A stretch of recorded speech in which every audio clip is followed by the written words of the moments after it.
he was not having fun. He was fighting the puck. He was maybe questioning his ability. And last game, he obviously hit the post, and it was like, oh my gosh, it's going to be one of those nights again. And for him to score that goal, the semi-Michigan goal from behind the net, I think it lifts a huge weight off his back, his shoulders. Coach Jeff Blashill talked this morning about, it looked like to him he was getting ready to break through. He just said he was working really hard. He was doing all the other things. He was competing. And then finally it just happened. So he's hoping the floodgates break through. That'll happen with a lot of goal scorers, much like Frank Nazar. I think the same might happen with a guy like Andre Burakovsky. All right, let's hope the floodgates continue for Burakovsky, for Nazar, and the rest of the Blackhawks. Steve, will talk to you post-game. All right, thanks, Charlie. All right, that is the great Steve Conrad, who is on the call with John Weideman. The Blackhawks are going for the season series sweep of they're 3-0 against the Utah Mammoth. Let's see if they can make it 4 wins in a row against Utah. That's going to do it for the FanDuel Sportsbook Chicago Blackhawks pregame show. John Weideman and Steve Conrad have the call coming up next. You're listening to Blackhawks Hockey on 720 WGN. WGN Chicago is your radio home for the Hawks, the Cats, March Madness, and the Indy 500 on air and on smart devices worldwide. What do the Blackhawks and United Airlines have in common? The next generation has arrived, and the future looks bright. New planes are joining the United Airlines fleet every week, decked out with Bluetooth connectivity, screens and power at every seat, and bigger overhead bins to fit everyone's carry-on. Book your next trip on the United app or united.com today. United Airlines, proud to be the official airline of the Chicago Blackhawks. The NHL is officially back, and right now, new FanDuel customers can bet $5 and get $300 in bonus bets if you win. Put your first bet in the back of the net on FanDuel, America's #1 sportsbook and official partner of the Chicago Blackhawks. Must be 21 or older and present in Illinois. First online real money wager only. $5 first deposit required. Bonus issued as non-withdrawable bonus bets which expire 7 days after receipt. Restrictions apply. See terms at sportsbook.fanduel.com. Gambling problem? Call 1-800-GAMBLER. Flooded basement, clogged toilet, whether it's a plumbing emergency or a simple repair, Plumbers 911 is your trusted source for the best plumbers. All licensed, insured, and trained members of Local 130. Call 1-833-PLUM-911 and you'll instantly be connected with a trusted union contractor like PJF Plumbing in Long Grove. Wherever you are in Chicagoland, a Plumbers 911 contractor is nearby. Call 1-833-PLUM-911. Plumbers 911. They get the job right the first time. Hey, it's Jeremy Roenick here. Let's be honest, not every beer fits every moment, but Yuengling, they've got options. You want bold and rich, classic and smooth, light and crisp? They've got a beer for everyone's taste. Traditional lager, light lager, flight, black and tan, each one brewed with real quality and nearly 200 years of family tradition. So whether it's post-game, pre-game, or no game at all, there's a Yuengling for every taste. Yuengling, legends stand the test of time. DG Yuengling is on Pottsville, PA. Get your early bird tickets to join me for an evening of German-inspired food and fashion at the 2026 Gala at the Hegler Karras Mansion. You step into the Grove at this mansion for a night where Victorian elegance meets artistry. It's September 19th, and tickets are on sale right now. Take advantage of early bird pricing. They expect it to sell out again. You'll enjoy exquisite food and drink, live music, and fashion inspired by the mansion's 19th century heritage. Proceeds support the legacy of the Hegler Karras Mansion. It's a 150-year-old, 7-story architectural treasure in LaSalle. You think your house is expensive to keep up? Imagine that. Get your early bird tickets to join me for an evening of German-inspired food and fashion at the 2026 Gala. I want you to click on tourthemansion.com right now. Click on tourthemansion.com. Tourthemansion.com. The Lutheran Hour began in 1930. It's the world's longest-running Christian outreach radio program. Tune in Sunday mornings at 6:30 right here on WGN. Chicago Blackhawks hockey. One city. Chicago. One sweater. The Blackhawks. Generations who eat, sleep, live, and breathe it. That's all I want to do. That's all I think about. 24/7. Yes, 24/7. From the anthem to the final horn. This is Chicago Grit on ice. This is what we do. This is who we are. This is Blackhawks hockey. Loved by Blackhawks. With the call of the game, here's John Whiteman and Steve Conroy.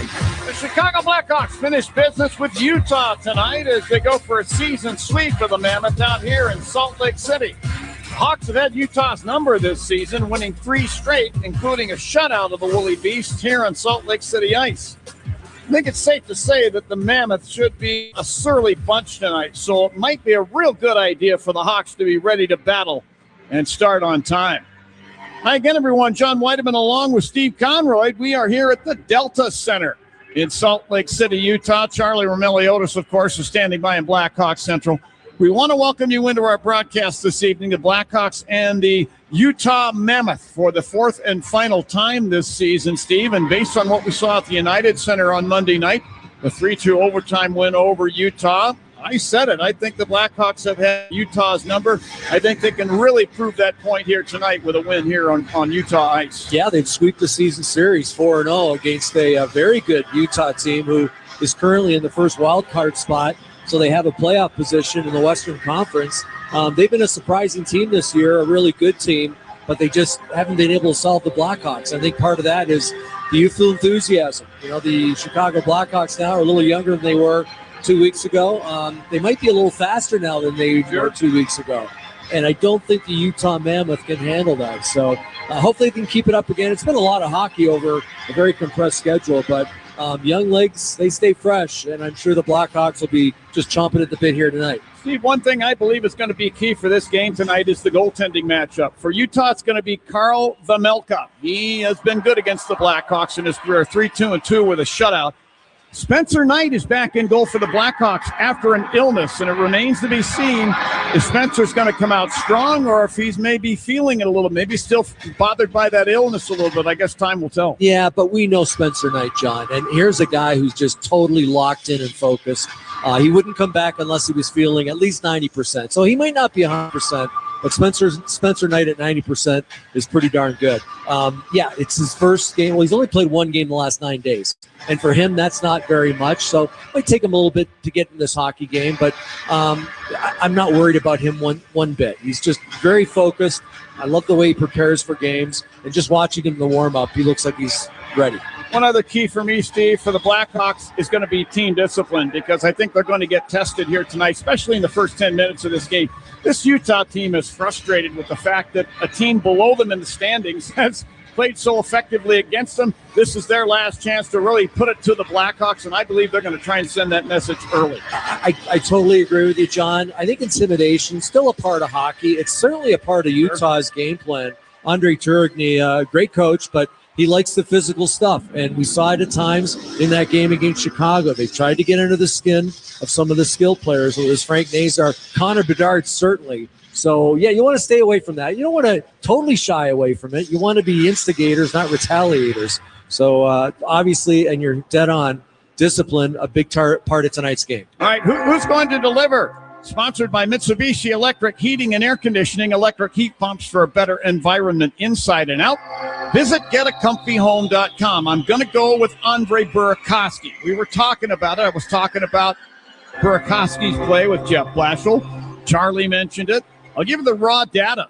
Andre Burakovsky in his career against this Utah team, well, Karl Vejmelka anyway, the goaltender, he's got 2 goals on 8 shots. This season, Andre Burakovsky has 2 goals in 3 games on 3 shots. So he's feeling it right now. You can tell it in his body language. I think Andre Burakovsky could do something significant here tonight.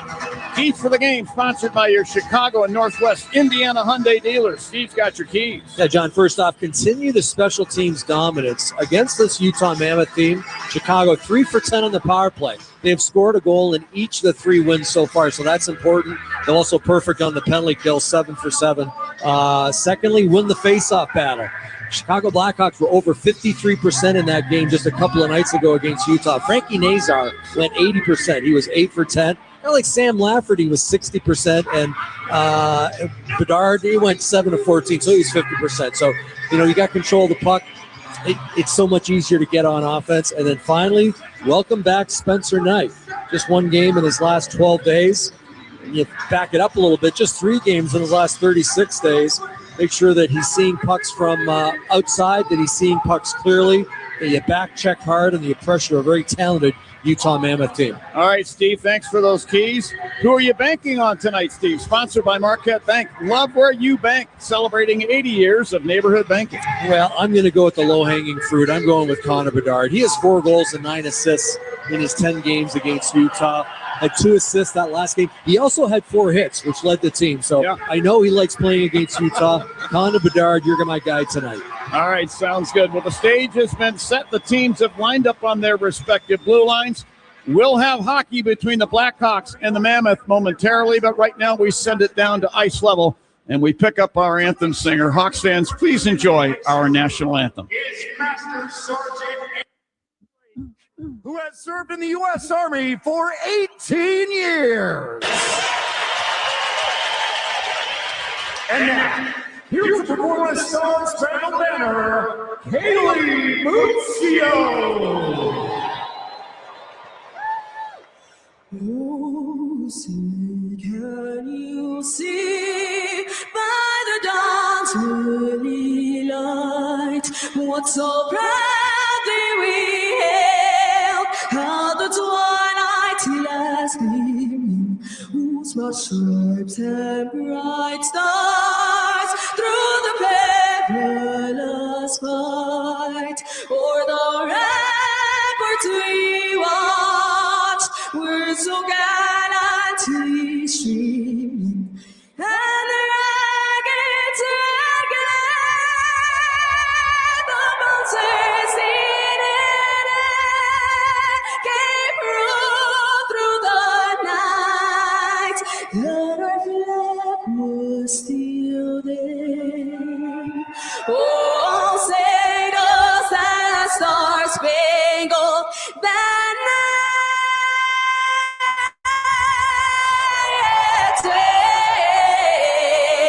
or the land of the brave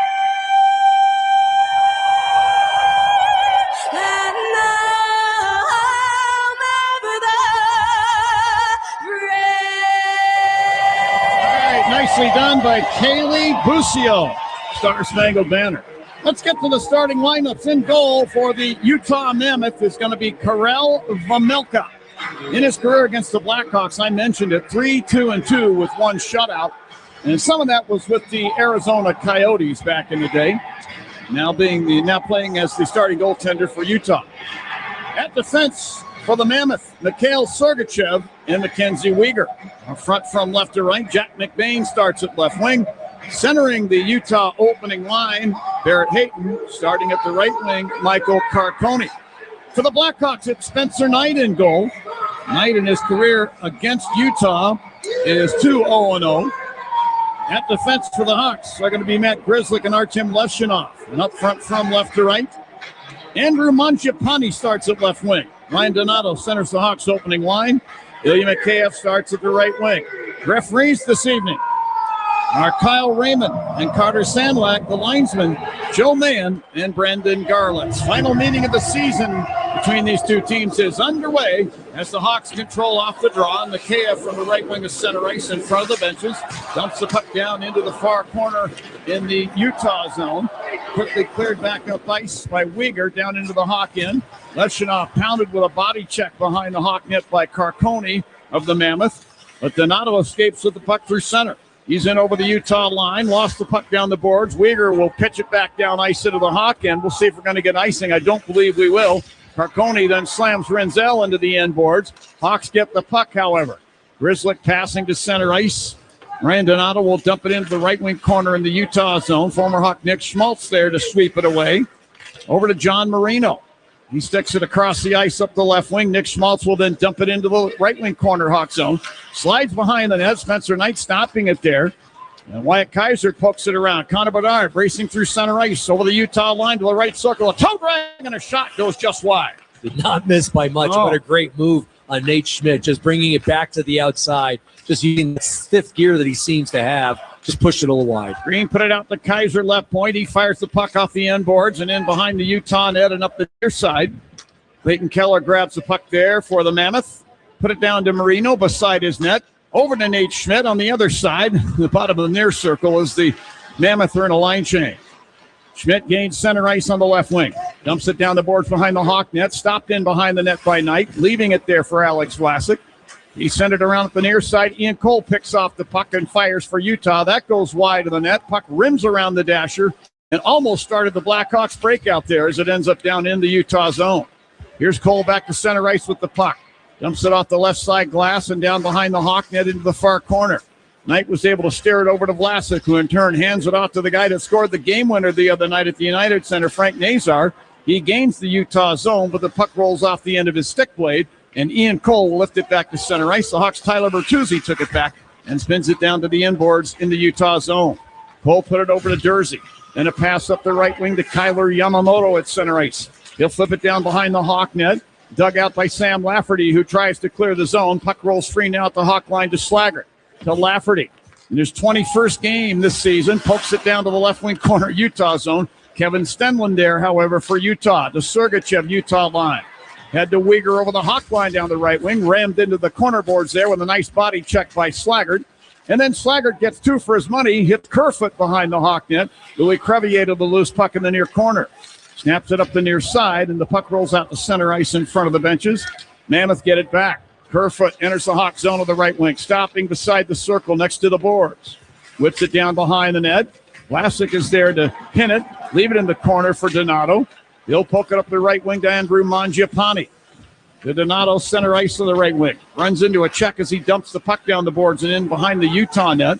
John Dursey there to place it around up the left wing glass to Carcone. Then head to center ice to Jack McBain. Stripped of the puck, however, by Mangiapane. Vlasic got to the puck. He'll dump it down to the left wing corner, Utah zone. Donato steals the puck, put it out in front for Mangiapane, and it rolls off of his skate. He looked the wrong way, and the puck ends up deflecting into the goal crease. Vemelka will plop on it with the glove and hold it. Face-off will be in the circle to his left, and we have no score. Yeah, that's unfortunate. Nice play by Ryan Donato. In on the forecheck really hard. He created the turnover and then just tried to get it out front. I believe it was intended for Mikhail Sergachev. Ilya Mikheyev. Mikheyev ended up not getting close to the puck. As you mentioned, it went off a skate right in front of the net, and an easy cover-up for Vemelka. So the draw to the right of Vemelka. Ryan Green facing off with Nick Schmaltz. And the Mammoth get the puck. Keller from the left wing boards. Goes rink wide with a pass. It's kind of an airmail pass. Schmaltz caught it at the Hawk blue line. Pokes the puck down the boards into the Hawk end. Bedard escapes in behind the net, then turned it over. Schmaltz flips the puck up the slot, but it bounces into the air. And Ryan Green clears to center ice to Connor Bedard. Right wing side. Here's Bedard. He'll track back to the Hawk blue line, then move ahead. Give it to Kaiser over the Utah line. Left wing side. To Bedard, left wing corner to Kaiser, left point. Floats one in front of the net. Green's got it. Tried to set up Burakovsky coming by. The puck's over his stick, but Bedard got it back.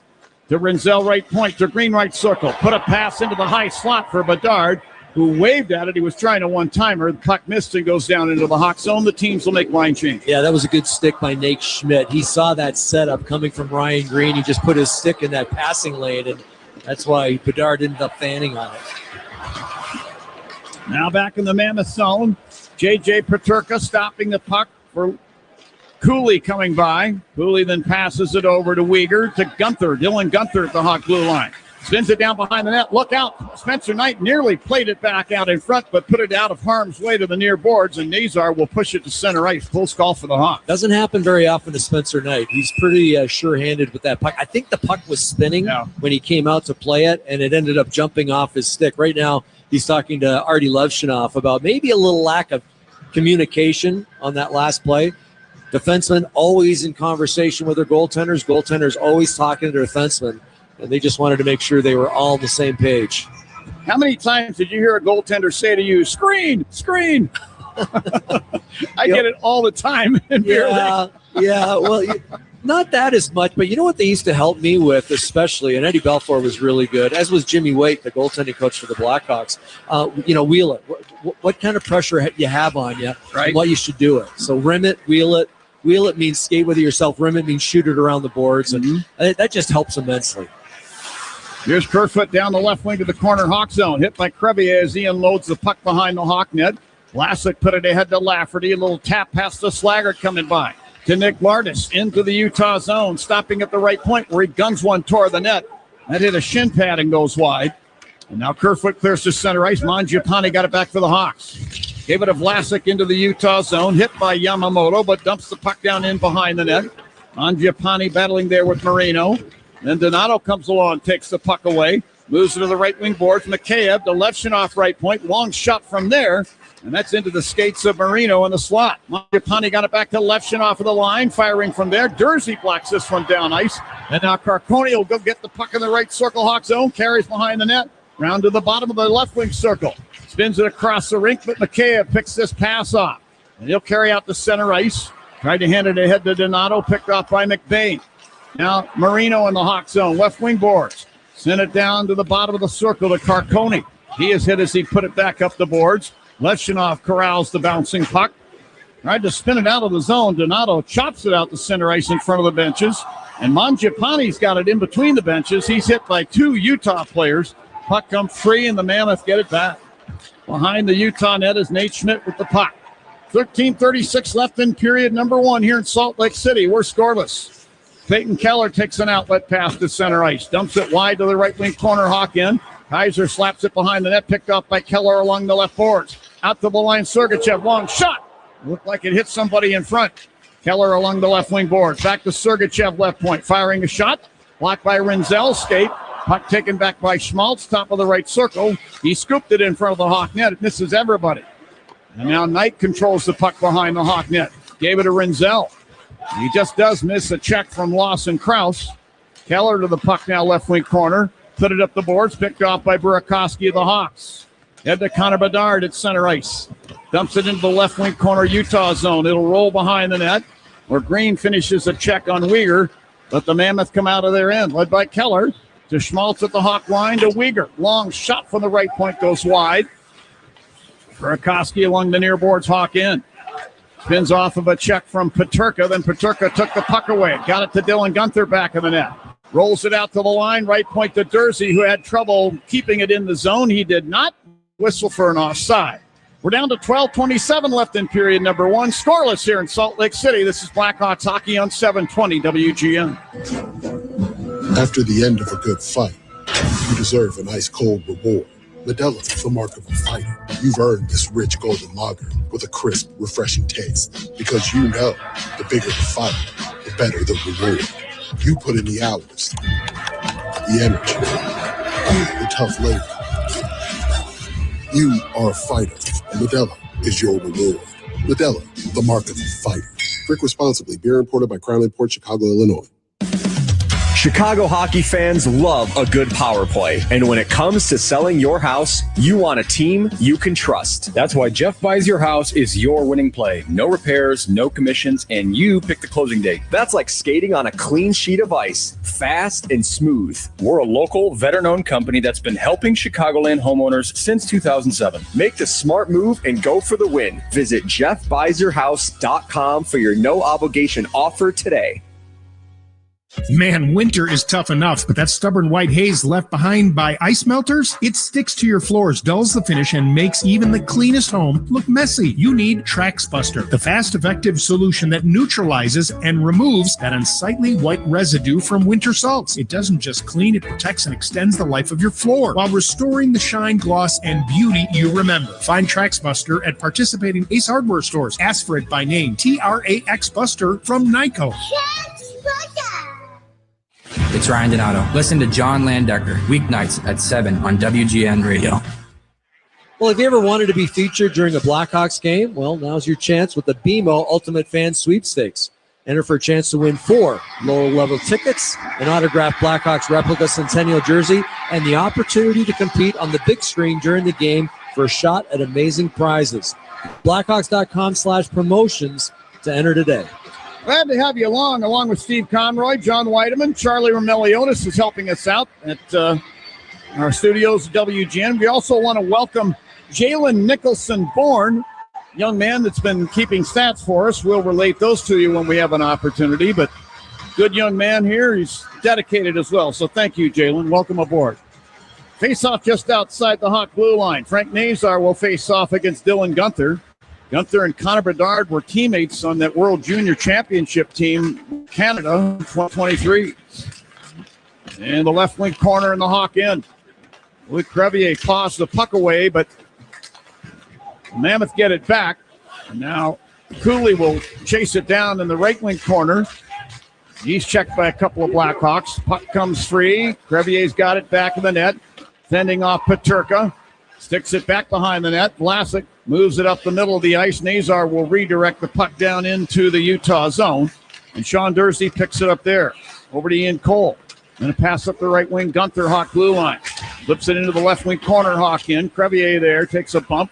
Put it over to Vlasic. And then Nazar. Bumps it ahead now for Bertuzzi. 2-on-1 develops to Nazar over the line. He fires. That's into the breadbasket of Karel Vemelka. He's down in the butterfly position to make that save, and he holds on. That's the first shot of the game. And no score in the game with 11:36 left in period number one. That developed pretty quickly. Yeah, first shot of the game, pretty good scoring opportunity. And it developed quickly because of the great defense from Frank Nazar, just coming down deep. And as a centerman, you got to help out your defenseman. That's what he did. He was literally down below the goal line. He started the breakout, got on his horse, and it quickly turned into a 2-on-1. It was the right thing to do. Shoot the puck. The 2-on-1, the pass was taken away by the defender. Unfortunately, that shot right into the midsection of the Vemelka. Mammoth control off the draw. Kerfoot lifts it down ice into the Hawk zone. Lefshunov kept it away to Nick Lardis. Hawk line right wing. Rink wide pass now for Grizzlick. He'll fire it down the glass in behind the Utah net. Rolls up the near side to Sam Lafferty, who slaps it back in behind. And Kevin Stenlund will clear it to center ice to Yamamoto. To Nate Schmidt into the Hawk zone. We get a whistle. He got a little ahead of the play, or ahead of the puck anyways. He crossed the Hawk blue line with it. Offside is called. Yeah, that was a good stick from Artie Levshunov, playing Nate Schmidt perfectly. Actually forced him to kind of pull the puck back a bit, and as he did pull the puck back, he ended up putting his teammates offside. Artie Levshunov's been so much better, I'd say, over the last half dozen or so games, John. Just seems to be playing more physically out there. He still's going to make the odd mistake, but for the most part, defensively, he's been really sound. And I think he's starting to finally realize how strong he is as a player. Sure. He's a strong kid. I mean, he's only, 19, 20 years of age? But he is going to be a bruiser in this league for a number of years to come. He's made that jump from the college level to the NHL, which for many people can be a quantum leap. I mean, for some guys, it's not that big of a step, but I guess for the defense position as well, one of the hardest positions to play in hockey. Some would say it is the hardest, but I agree with you. I think he's coming along really nicely. Uyghur, top of the right circle, Hawk zone, firing a shot, and down to Spencer Knight with a butterfly save. Then we get some pushing and shoving in front of the net. Jack McBain mixing it up with a couple of Hawk players. Barrett Hayton mixing it up with Ilya Mikheyev there. Louis Crevier is kind of staring down Jack McBain. McBain's a tough kid. He's like 6'4" and about 220. Yeah. But he's going to be beat in height and weight there by Louis Crevier. He have his hands full there if those two decided to drop him. Yeah, that first save by Spencer Knight was a real good one. That came through about 4 sets of legs, 2 belonging to the Blackhawks and 2 belonging to the Utah Mammoth. And he just kicked out the right pad at the last second. And you're right, McBain, that's part of the reason that he's out there. He's a big power forward. He's an instigator. He likes to get on the body, and he likes to stir things up. Draw one by the Mammoth. Here's Uyghur from the high slot firing. Oh, Spencer Knight never got a good look at that shot. Fortunately, it missed the net. In behind the net, Crevier digs it out to Vlasic, missing on a pass for Donato. This rolls free, however, and Mikheyev will pump it out the center ice. Mangiapane leaves it at the Utah line to Donato, who carries over the line. Dropped it along the left wing boards, intended for Mangiapane, but it's batted off his stick to center ice, and Vlasic will pound it back down into the Utah zone. Hawks make a line change. Sergachev from the left wing side of the Utah zone sent the puck up the right wing side at center ice, and Wyatt Kaiser poke checks it back into the Utah end. Then Sergachev makes a lead pass for Schmaltz at center ice off his stick. Hawks get it back, then give it back. Clayton Keller steps into the Hawk zone, gave the puck to Lawson Krause along the right boards. Wyatt Kaiser's in there to steal the puck. Then Bedard scrapes it away from Keller. Puck comes free, however, and sent out by Kaiser to center ice. To Burakovsky, to Bedard. He's over the Utah line on the right wing, but turned over the puck to Schmidt in the corner. Schmidt put it behind the net over to Marino, who makes a pass up the right wing, and this tips off Keller sticking down behind the Hawk net. And the Mammoth go for a line change. Here's Teravainen to center ice off the give from Levshunov.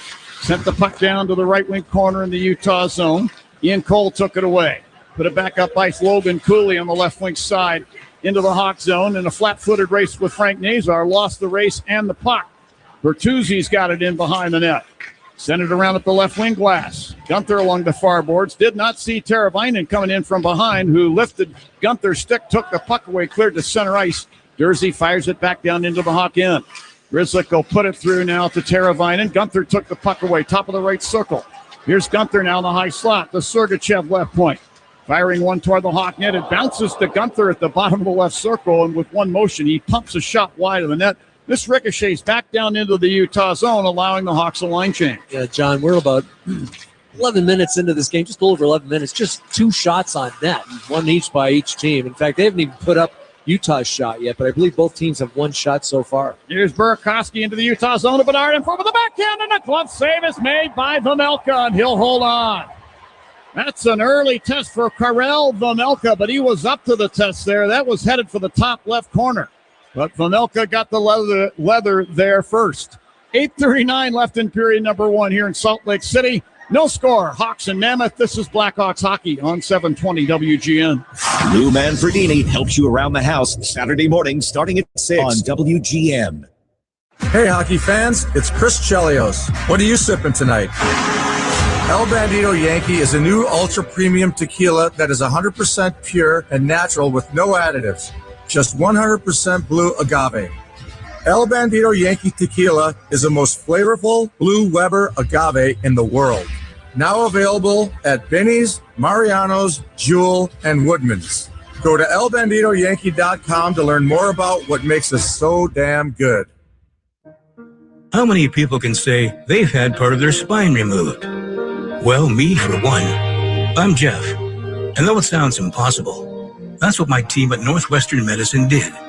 I had a rare spinal bone cancer, which brought my neuro-oncologist and neurosurgeon together to create the treatment plan that saved my life. Anchored by Northwestern Memorial Hospital, nationally ranked for neurology and neurosurgery by U.S. News and World Report, Jeff's team took on and treated his 1 in a million condition. They removed a large section of his spine and the tumor in one piece because spilling just one cell would risk spreading cancer throughout his body. They then rebuilt his spine with a metal frame. I was in surgery for 14 hours, but that's nothing compared to all the time I've gotten back. Because what makes us better makes you better. Northwestern Medicine. Learn more at nm.org/better. Jiffy Lube's quick, quality 15-minute oil change service means your car will be ready before you know it. You'll find yourself saying, already ready? With Jiffy Lube, you'll be in and out in a jiffy. We're celebrating St. Patrick's Day with Blackhawks hockey presented by Bud Light. Wear your green and bring the energy to the United Center March 17th. And the Minnesota Wild are in town for a Central Division showdown. Secure your spot today at blackhawks.com/tickets. Here's a draw to the right of Vejmelka. The Hawks have only won 1 face-off in this game. They're 1 for 7. This draw goes to the Mammoth as well, but the Hawks get control at center ice. Donato and McBain bump. And Donato lost his stick. Puck goes into the Hawk zone. Levshunov hit by McBain as he clears the center ice to Mikheyev. Shot it across the rink, but the Hawk winger on that side, Mangiapane, had crossed the ice to the near side of the rink, so the puck went awry. Back in the Hawk zone, Donato pokes it free to Mangiapane along the left boards. He'll clear the puck to center ice. Nice hit by Grzelcyk on McBain, who's actually been kind of running around a little bit out there. And just as he's heading off the ice, Levshunov gives him a tap on the glove. So let's keep an eye on that, McBain, Levshunov. Now Grzelcyk in the far corner. Pass up the right wing for Nazar. Off his stick. Schmaltz back into the Hawk zone. Left circle. Fires. Knight down with a butterfly save. Follow-up shot by Krause. And Knight stopped that one as well. 2 really good stops. Schmaltz got a great shot, and Knight made the excellent save on it. Unfortunately, rebound popped right back out in front, and the follow-up from Krause just swallowed up by Spencer Knight. So those are the first 2 shots they're registering. I thought they had a shot about 3 minutes ago, but 2 good saves there from Spencer Knight. If we were worried about Spencer Knight being rusty, we shouldn't have been, because he is locked and loaded right now, zeroed in on this game. It's time for the Four Seasons face-off after that icing call. Your trusted local experts for heating, air conditioning, plumbing, sewer, and electric. Face-off circle to Knight's left, and the Hawks will get control. Grzelcyk in the corner. Lifts the puck out to center ice. Bounces to Teravainen, short of the Utah blue line. And with a backhanded swat, he sends it right down in on goal. But Melko clears to center ice. Hawks are right back into the Utah zone, led by Vlasic down the left wing to the corner. Battling there with Marino. Marino wedges the puck free, but Vlasic takes it to Teravainen back in the net to Bertuzzi, bottom of the right circle. Out to Crevier, high slot to Vlasic there. Tried to poke it over, picked off now by the Mammoth. Here's Keller into the Hawk zone, left wing side to Krause down the right side, and he couldn't get a shot away as Vlasic with that long reached down and got the stick blade on that puck, knocking it away. Yeah, real good defense there from Alex Vlasic. Yeah, I think maybe the Utah Mammoth should have shot that puck prior to that last pass, and they dodged a bullet. Bedard put it into the Utah zone. Rinzel from the high slot fires, and a butterfly save made by Vejmelka. Keller picks up the puck, moves it over to Sergachev. Carries to center ice, gave it to Keller, Hawk line, right wing side. Spins it down behind the net. Sam Rinzel battling there with Mikhail Sergachev. Puck comes free now to Ryan Green. Lifts it over on the left wing of center ice. Andrei Burakovsky there into the Utah zone. A little handoff to Bedard, but he had it stripped away by Dylan Gunther to center ice. To Logan Cooley over the Hawk line. To J.J. Petrukka down the left wing side. He shot it right through the crease. Puck rides around to Bedard at the Hawk line on the left wing, and he escapes with the puck to center ice. Now he'll dump the puck over to the right wing corner in the Utah zone and get off on a change. Mammoth get the puck back. Cole with a pass up the left wing to Stenlund. Jolted with a body check from Lafferty and lost the puck into the Hawk end. That Grzelcyk Hawk blue line now. Passing over to Ryan Green, who was headed to the bench. That was a close call. Nearly a too many men on the ice penalty. And now a pass from Leshidov for Lardis at the Utah blue line. Skips off his stick to the corner. Lardis goes in to finish his check on Cole anyway. Slaggert got to the puck along the left wing board. Sent it behind the Utah net to the right wing side. Lardis feeds Lafferty right point. Slings it down off the end boards behind the net. This bounces out to Yamamoto. He'll carry to center ice. Lafferty strips the puck away. Got it to Slaggert. He's into the Utah zone. He had a goal the last time he was here. He decides to drop the puck into the left wing corner in the Utah end, and the Mammoth get it back. Good job by Sam Lafferty. You mentioned his face-off prowess. The last game he was at 60%. He's really doing a good job taking the body there. Here's Ryan Donato entering the Utah zone to the left point. Sweeps it down behind the net around. And Mangiapane went to get the puck, but he had his stick lifted out of the way, and it slides back down ice into the Hawk end. And Rinzel's got the puck. Put it up the left wing side for Donato. He had it knocked off his stick. Taken back, however, by Donato. Donato tried to give it to Rinzel. Taken away by Barrett Hayton of the Mammoth right corner. Put it out to the right point. Marino will fire, and this deflects up into the protective netting. 4:42 left in period number one. Hawks and Utah tied at no score. We'll take a break. This is Blackhawks hockey on 720 WGN. Hey, Chicago Blackhawks fans. I know you do anything for a win on game day and cold Bud Light. Because whether you're tailgating in the parking lot or parked on the couch, sitting on your lucky stool at the bar, or standing in the fan section all game long, a win isn't a win without the clean, crisp taste of Bud Light. Nothing easier to enjoy than that. Bud Light. Easy to drink, easy to enjoy. Enjoy responsibly. Anheuser-Busch, Bud Light Beer, St. Louis, Missouri. Hi, this is Dave Musil, owner of Four Seasons Heating, Air Conditioning, Plumbing, and Electric. When emergencies happen, who do you call? Broken pipe, power outage, furnace failure, no hot water? The answer is always the same. Call Four Seasons. We guarantee same-day service and installation on all heating, cooling, plumbing, and electrical needs with no extra charge for nights, weekends, or holidays. That's why over 30,000 customers have given us a 5-star Google review. For all the right reasons, call 866-4 Seasons. Hey, hockey fans, it's Charlie Romeliotis. If you're ready to upgrade your outdoor living space, look no further than TimberTech Decking and Railing. TimberTech is the #1 premium composite decking brand. It's tough enough to handle anything. It looks just like real wood, but without the costly maintenance of a wood deck. It won't rot, warp, splinter, or peel ever. And it's backed by industry-leading warranties, so your deck will last season after season. Connect with a local contractor or visit free samples at timbertech.com to see the TimberTech difference for yourself. TimberTech, everything wood should be. The only morning show with helicopter traffic reports. Bob Surratt, 6 to 10. Now back to the ice. Hey, thanks, Bob. And the Blackhawks have one last Friday night hockey game presented by Modelo. The first 2,000 fans in attendance on Friday, March 20th, receive an exclusive Modelo Blackhawks hat. When the Colorado Avalanche are in town, secure your spot today at blackhawks.com/tickets. and see the black alternates in person one last time. Those are cool. I like those. There's something about them. They've got like a glow to them or something. I can't characterize it, but they're striking. They are. Striking jersey. Well put. Face-off circle to Knight's left. It'll be Ryan Donato facing off with Barrett Hayton. And they get out there for just a second, stand up for a minute. Now they're ready. And now Hayton a little too aggressive. He's been tossed off the dot, as has Ryan Donato. There's going to be Jack McBain facing off with Frank Nazar. Linesman having some last-second words for both of them. Now they're ready. Nazar wins the draw cleanly to Crevier back of the net. Put it around up the right wing side. Donato center ice. He'll dump the puck down the boards deep into the Utah zone and get off on a change. On comes Teravainen. The Mammoth get it back. McBain with a clearing attempt ahead to center ice to Hayton. The former Peterborough Pete dumping it into the left wing corner Hawk zone. Louis Crevier absorbs a check but kept the puck away from the Mammoth.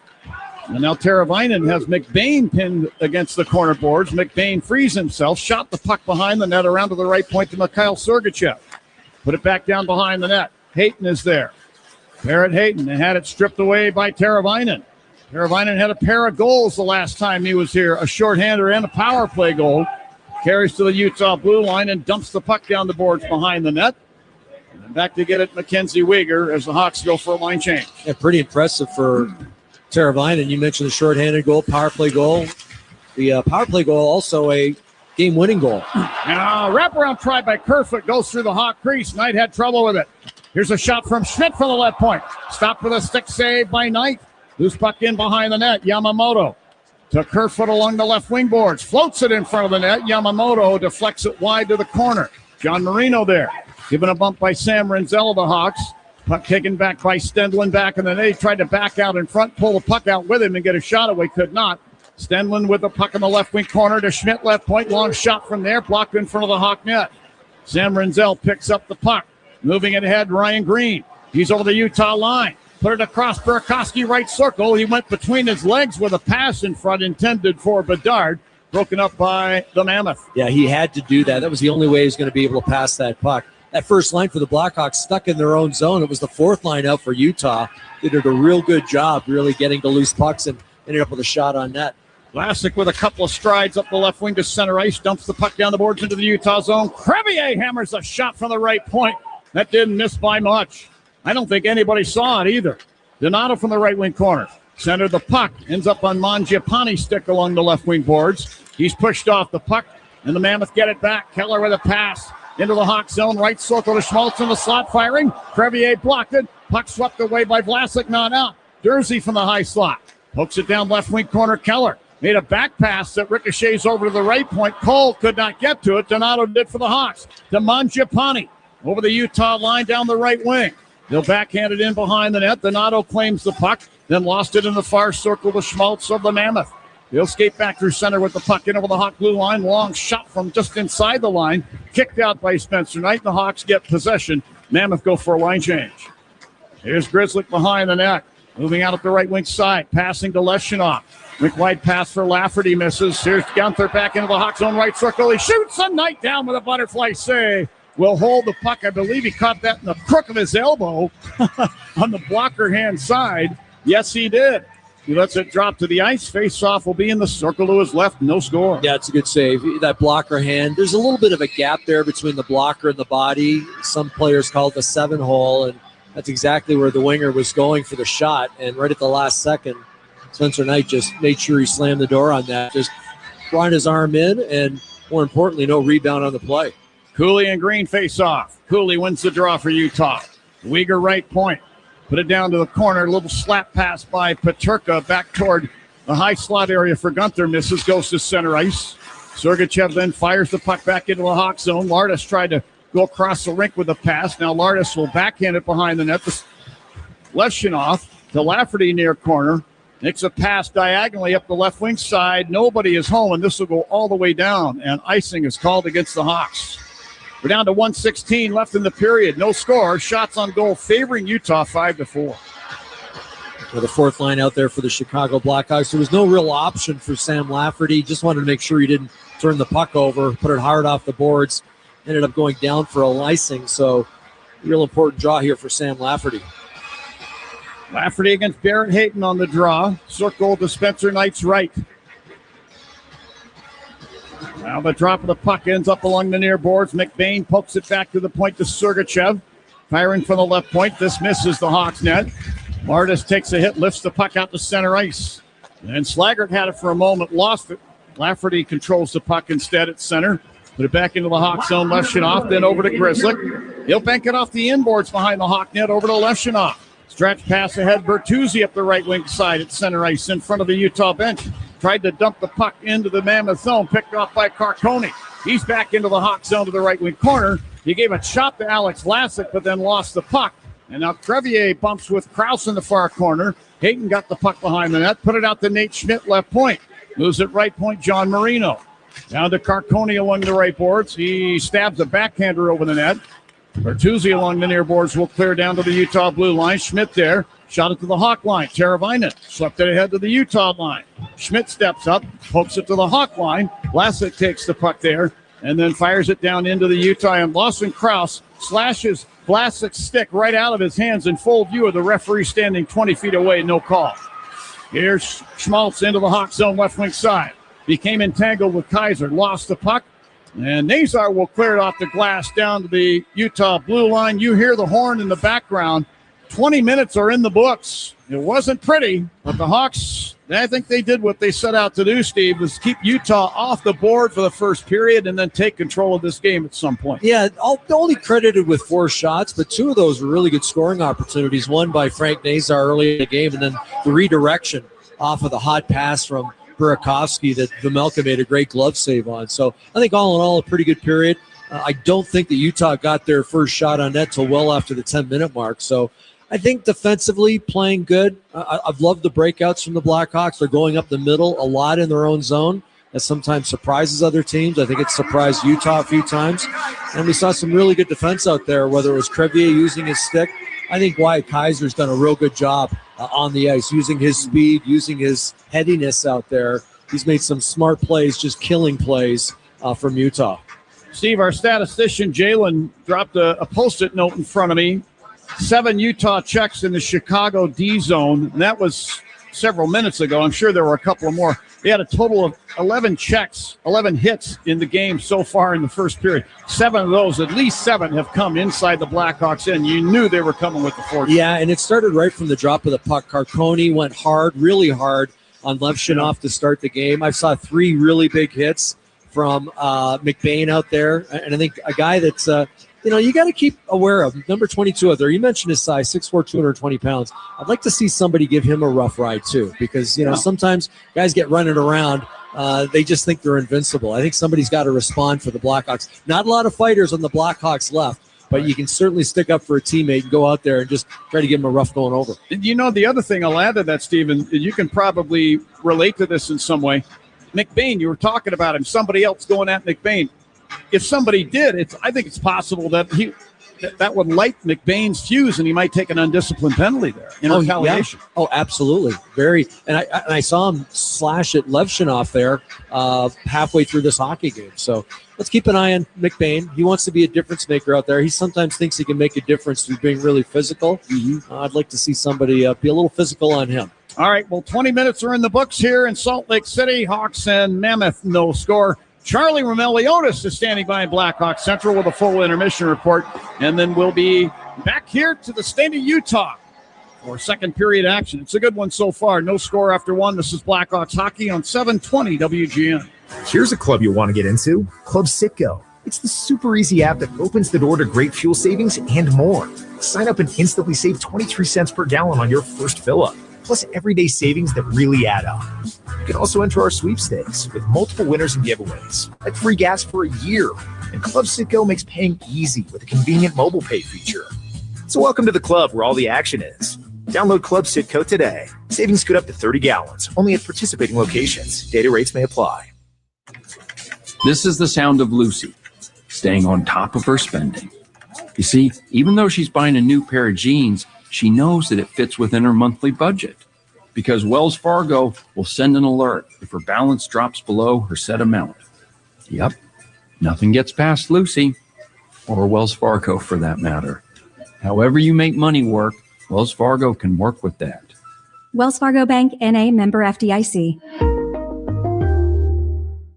Thinking about selling your home but dreading what hidden fees and repairs might cost you? Hi, I'm Tom Detlich with Granby Homes, and we're here to put your mind at ease.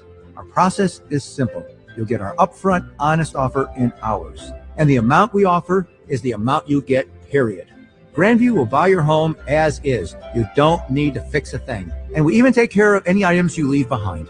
When you sell to us, we can close in as little as 10 days. Get your no-obligation offer at grandviewhomes.com today.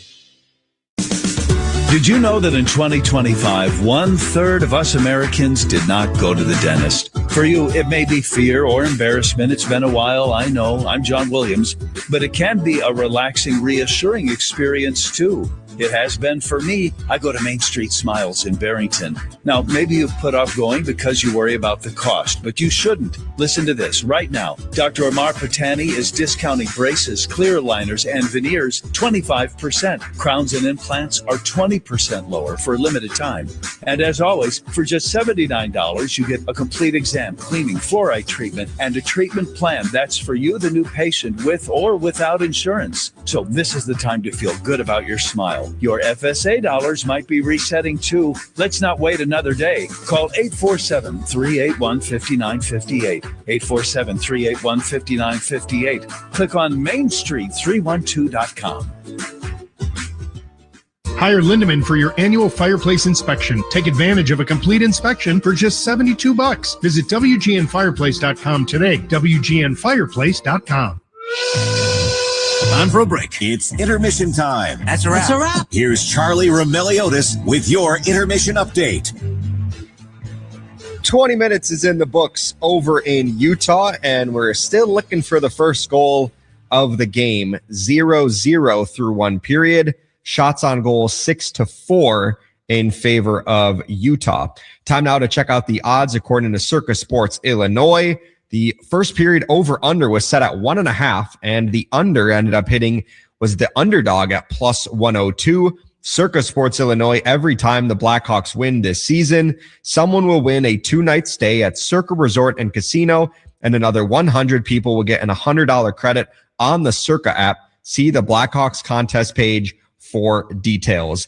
A very busy slate in the NHL today, 13 other games, and several of them have started to trickle in, at least the final scores. Let's start in Boston, where the Bruins had their 13-game home winning streak snapped at the hands of the San Jose Sharks, who knocked off Boston 4-2. Macklin Celebrini pitched in an assist to extend his point streak to 7 games. William Eklund found the back of the net in the third period. You have to go check out this goal on social media. It is probably the goal of the year in the entire NHL so far. Unbelievable. I believe that one put San Jose up 4-0. Boston ends up getting 2, but San Jose takes down the Bruins 4-2. Over in Buffalo, the Sabres lost to the Washington Capitals 2-1 and had their winning streak snapped at 8 games. Jacob Chychrun scored the game winner for the Capitals in the third period. His 23rd goal of the season, which leads all NHL defensemen this year. Over in Toronto, the Maple Leafs had their 8-game losing skid snapped to the Anaheim. They snapped their 8-game losing streak against the Anaheim Ducks 6-4. They were 0-6-2 over that stretch. Toronto scored 3 power play goals in the game and also had a shorthanded goal. Austin Matthews had his goal drought snapped at 12 games, finding the back of the net for the first time since January 27th. But unfortunately, the Toronto Maple Leafs captain left this game in the second period after taking a knee-on-knee hit from Ducks defenseman Radko Gudas, who was ejected from the game from it. So hopefully it's nothing serious for Austin Matthews, the Toronto Maple Leafs captain and Team USA's captain from the Olympics last month. The Tampa Bay Lightning knocked off the Detroit Red Wings 4-1 earlier today. Jake Gensel scored twice in the victory for Tampa Bay. No Dylan Larkin or Andrew Kopp in the contest for the Red Wings. Both of them are out at least 2 weeks with lower body injuries. The Florida Panthers defeated the Columbus Blue Jackets in Florida earlier today, 2-1 in overtime. It was Sam Reinhart scoring the OT GWG for Florida. The Calgary Flames knocked off the New Jersey Devils in New Jersey 5-4. Both Jack and Luke Hughes, the Hughes brothers, scored in the loss for New Jersey. The Devils are now 3-2-0 during their 7-game homestand. And then the other final score, the St. Louis Blues defeating the Carolina Hurricanes in Carolina. St. Louis now improves to 5-0-1 in its last 6 games. Carolina suffered its first home regulation loss in the last 12 games. The Hurricanes were 11-0-1 at home in their previous 12. Jimmy Snuggerud scored 2 of the 3 goals for St. Louis in the victory. The other games that are going on, the Dallas Stars appear to be taking care of business against the Edmonton Oilers. It's a 5-2 score in favor of Dallas through 2 periods of play. Dallas is looking to extend its point streak to 14 games. The Stars are 12-0-1 over that stretch. How about this? Jason Dickinson, a newly acquired forward from Chicago, found the back of the net for the first time in an Edmonton Oilers sweater. The Minnesota Wild are currently up 2-1 on the Philadelphia Flyers. That game is in the second intermission. Kirill Kaprizov has found the back of the net. It's his 13th goal in his last 15 games, averaging almost a goal per game during that stretch. He has been unbelievable for Minnesota down the stretch. We got a 2-2 score over between the Rangers and Jets in Winnipeg. Winnipeg is 4-1-2 in its last 7 games coming out of the Olympic break. So they're looking to stay hot, see if they can close the deal against the New York Rangers. And then 3 late games tonight that are going to be, the puck is going to drop in about 20 or so minutes. The Vancouver Canucks are hosting the Nashville Predators. The Vegas Golden Knights are hosting the Pittsburgh Penguins. And the Colorado Avalanche are in Seattle to take on the Kraken. Brent Burns is going to be appearing in his 989th consecutive game for the Colorado Avalanche in this game, tied for second most in the NHL with Keith Yandel for consecutive games played at 989. Phil Kessel is ranked first in the Ironman streak with 1064. So we'll see if Brent Burns can do that over in Colorado. Although I do believe, if my math is correct, yes, he is going to have to play another season to end up hitting that mark. Meanwhile, over at Delta Center in Utah, the Blackhawks and Mammoth are knotted up 0-0 through 1 period of play. We'll break down the first period next. You're listening to Blackhawks Hockey on 720 WGN. John Williams, the man of the people. Weekdays 10 to 2 on WGN. No! It's just a golf lesson, champ. Loosen up. I can't. See that Hyundai Santa Fe? Yeah. I only paid for Finish up on your own. I gotta run. Deal's so right, it almost feels wrong. The Hyundai Getaway Sales Event. Right now, for a limited time, lease the Hyundai Tucson for $229 a month or get 0% APR for 60 months plus 0 payments for 90 days. Offers end March 31st. Call 224-661-0068 for details. Hey, Jeremy Roenick here. You know, I played in an era that was tough, gritty, old school. But I got major respect for the next generation of hockey. The speed, the skill, the precision. That's what I see in Flight by Yuengling. It's brewed by the oldest brewery in America, but built for today. 2.6 carbs, 95 calories, clean, crisp, real beer flavor without the heaviness. This is the light beer that keeps up with the modern game. Flight by Yuengling, the next generation of light beer. DG Yuengling and Son, Pottsville, PA. Petarinos is celebrating 25 years as the heartbeat of the Loop. Join them for weekly lunch specials, including their mouth-watering Italian beef and soon-to-be famous seared yellowfin tuna sandwich with yuzu lemon aioli. Hear jazz every Monday night or try Sunset Sips in the Loop, 2 to 5 and 8 p.m. to close Monday through Friday. Heated patio is open, so bring your pups and enjoy catering from Petarinos Pasticceria, offering breakfast sandwiches to house-made pastas. Visit petarinos.com to place your order. The professionals at Plumbers 911 Chicago are ready to answer your call. They'll get your plumbing job done right the first time. Their phones are open 24/7, 1-833-PLUM-911. First intermission over in Utah, the Blackhawks and Mammoth squaring off for the 3rd time in 12 days in the month of March. Hawks are 3-0 against Utah this season. looking to sweep the season series with a 4-gamer. Not much of an eventful first period between the Blackhawks and Mammoth. I did feel like there was some great flow in the game, but there weren't many scoring chances on either end. There were some notable ones on the Blackhawks. Chicago getting the first shot on goal of the game, 8 minutes and 22 seconds in. Frank Nazar with a great burst of speed ends up getting denied by Karo Vejmelka. And the Hawks had a few minutes later, Hawks had an opportunity. Andre Burakovsky to Connor Bedard, kind of on the backhand, that was denied by Vejmelka. And then I thought the Hawks defensively played pretty well in that first period. Didn't give up a single shot on goal until 7:50 left in the first period. Utah ended up getting all 6 of their shots in like the final 7 or 8 minutes against the Blackhawks. So I thought it was a kind of a low event game in the first period, but there was still some action. Like that, there was a good flow to the game. So we'll see if anything happens in the second period where things open up. Hawks unfortunately weren't great in the faceoff department in that first period. They had just 3 wins on 12 tries. Frank Nazar had 2 of the wins for the Blackhawks. Sam Lafferty had another. So hopefully the Hawks can maybe clean things up in that department. I think Utah gave them fits on the first couple meetings in the faceoff circle. So we'll see if Chicago can turn things around in that department as well. Maybe start the puck on a few more possessions than they did in the first. It's a 0-0 score through 1 period of play. We'll set the table for the second period next. You're listening to Blackhawks Hockey on 720 WGN. WGN Chicago is your radio home for the Hawks, the Cats, March Madness, and the Indy 500. On air and on smart devices worldwide.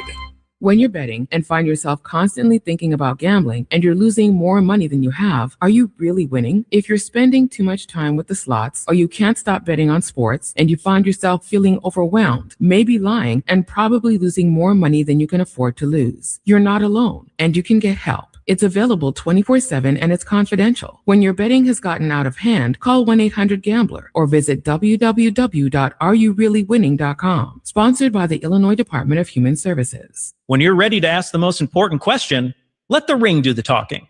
At Rogers & Holland's Family Jeweler, they specialize in engagement rings that say everything you feel. From classic solitaires to the latest trends in custom design services. Experience the famous Rogers & Holland's difference. Stop by one of their many stores or shop online at fornowandforever.com. Rogers and Holland, for now and forever. When injuries slow you down, you need a team that knows how to get you back in the game. At Illinois Bone and Joint Institute, their highly trained professionals work together to deliver empathetic, timely, and efficient patient care so you can move better, live better. And if an injury happens after hours, they've got you covered with IBJI Ortho Access beyond their regular clinic hours. Illinois Bone and Joint Institute. Learn more at IBJI.com. That's IBJI.com.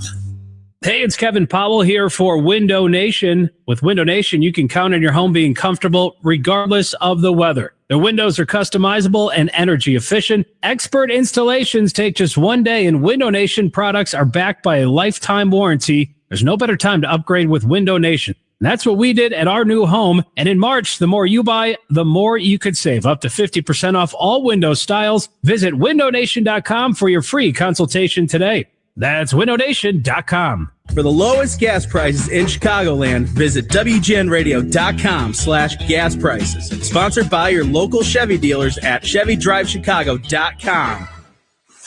Up next, the second period. Here's Charlie Rebelliotis with your recap. Blackhawks and Mammoth are on the ice for the start of the second period over at Delta Center. We didn't have any penalties in that first period either, so it was all played at even strength. We'll see if things open up here in the second period. What's on Deck is sponsored by TimberTech Decking and Railing, #1 in premium decking. Order free samples at timbertech.com. Let's throw it back over to John and Steve for the start of the second period. All right, thank you, Charlie. Steve, the Blackhawks 3 for 12 on faceoffs in period number 1. They're going to have to do a better job. I got Jalen young man keeping our stats up above us, pointed out that the Blackhawks did not win an offensive zone faceoff of the 3 that they took. And Frank Nazar continues with his prowess at the dot. He's 2 for 3 so far. So the boys are just going to have to do a better job if they want puck possession in this game against Utah. I think it could make a difference. Well, yeah, that's probably part of the reason that they only have 4 shots on net. And, in fact, no defensemen have a shot on net. All 4 of those shots coming from forward. So, yeah, start winning some draws. That would certainly help. That was one of the keys. We're underway, and the Mammoth win the opening draw. McBain in the Hawk zone drops it off to Hayton in the left circle, and he wires a shot over the net. Oh, and then Uyghur came in with a high hit on Mangiapane just inside the Hawk blue line as Mangiapane is able to push the puck to center ice. Uyghur back in the Utah zone. Put a pass up the left wing. Michael Carcone, center ice, turned it over to the Hawks. Donato into the Utah zone. Left circle, tried to put it in front for Mangiapane. It looked like Carcone got a stick in there, disrupting that. And now Sergachev will break the center ice with the puck. Move it in over the Hawk line. Hayton, right point. Back to McBain beside the net. Jams it on goal. And Knight down with a butterfly save. Yeah, Andrew McBain had 5 hits in that first period, and he started this shift with a couple of hits. Now Schmaltz into the Hawk zone along the left wing boards. Put the puck down to Lawson. Krause back of the net. Krause in the right corner. Fed it out to the line. John Marino, long wrist shot. Hit Schmaltz in the back. Puck ricochets out. Here's McCabe to center. Into the Utah zone, right point, where he stops and spins it down to the corner. Schmidt back to take it there for Utah. Carried behind his net, turned it over along the near boards, but then Krause bails him out. Over to John Marino over the center ice circle. He'll whip it down the boards behind the Hawk net to Schmaltz on the near side circle. He walks to the front of the net and tried to pass it off. The puck deflects away. Good stick by Rinzel there. It was intended for Keller, and a quick stick by number 6. At the left point now, Ian Cole strokes it down toward the Hawk net, redirected wide by Schmaltz. Burakovsky to the puck along the left wing boards. Turns it over to Keller momentarily, and then Rinzel took it away. Keller not happy. I believe he felt he took a slash. No call made. Hawks clear their end. Here's Bedard crossing the Utah blue line. Had a stick lifted off the puck by Cooley, who gave the puck to Gunther to the Hawk zone. Left wing side to Cooley, left wing corner. Fires the puck off the back of the net, then recaptures right corner. Put it to the line to Dursey. Long shot from there, sails wide. Ian Cole in the left wing corner. Snaps it behind the net around to the right point to Cooley. He tried to go point to point with a pass, but shot it over the blue line back to center ice, forcing Utah to regroup.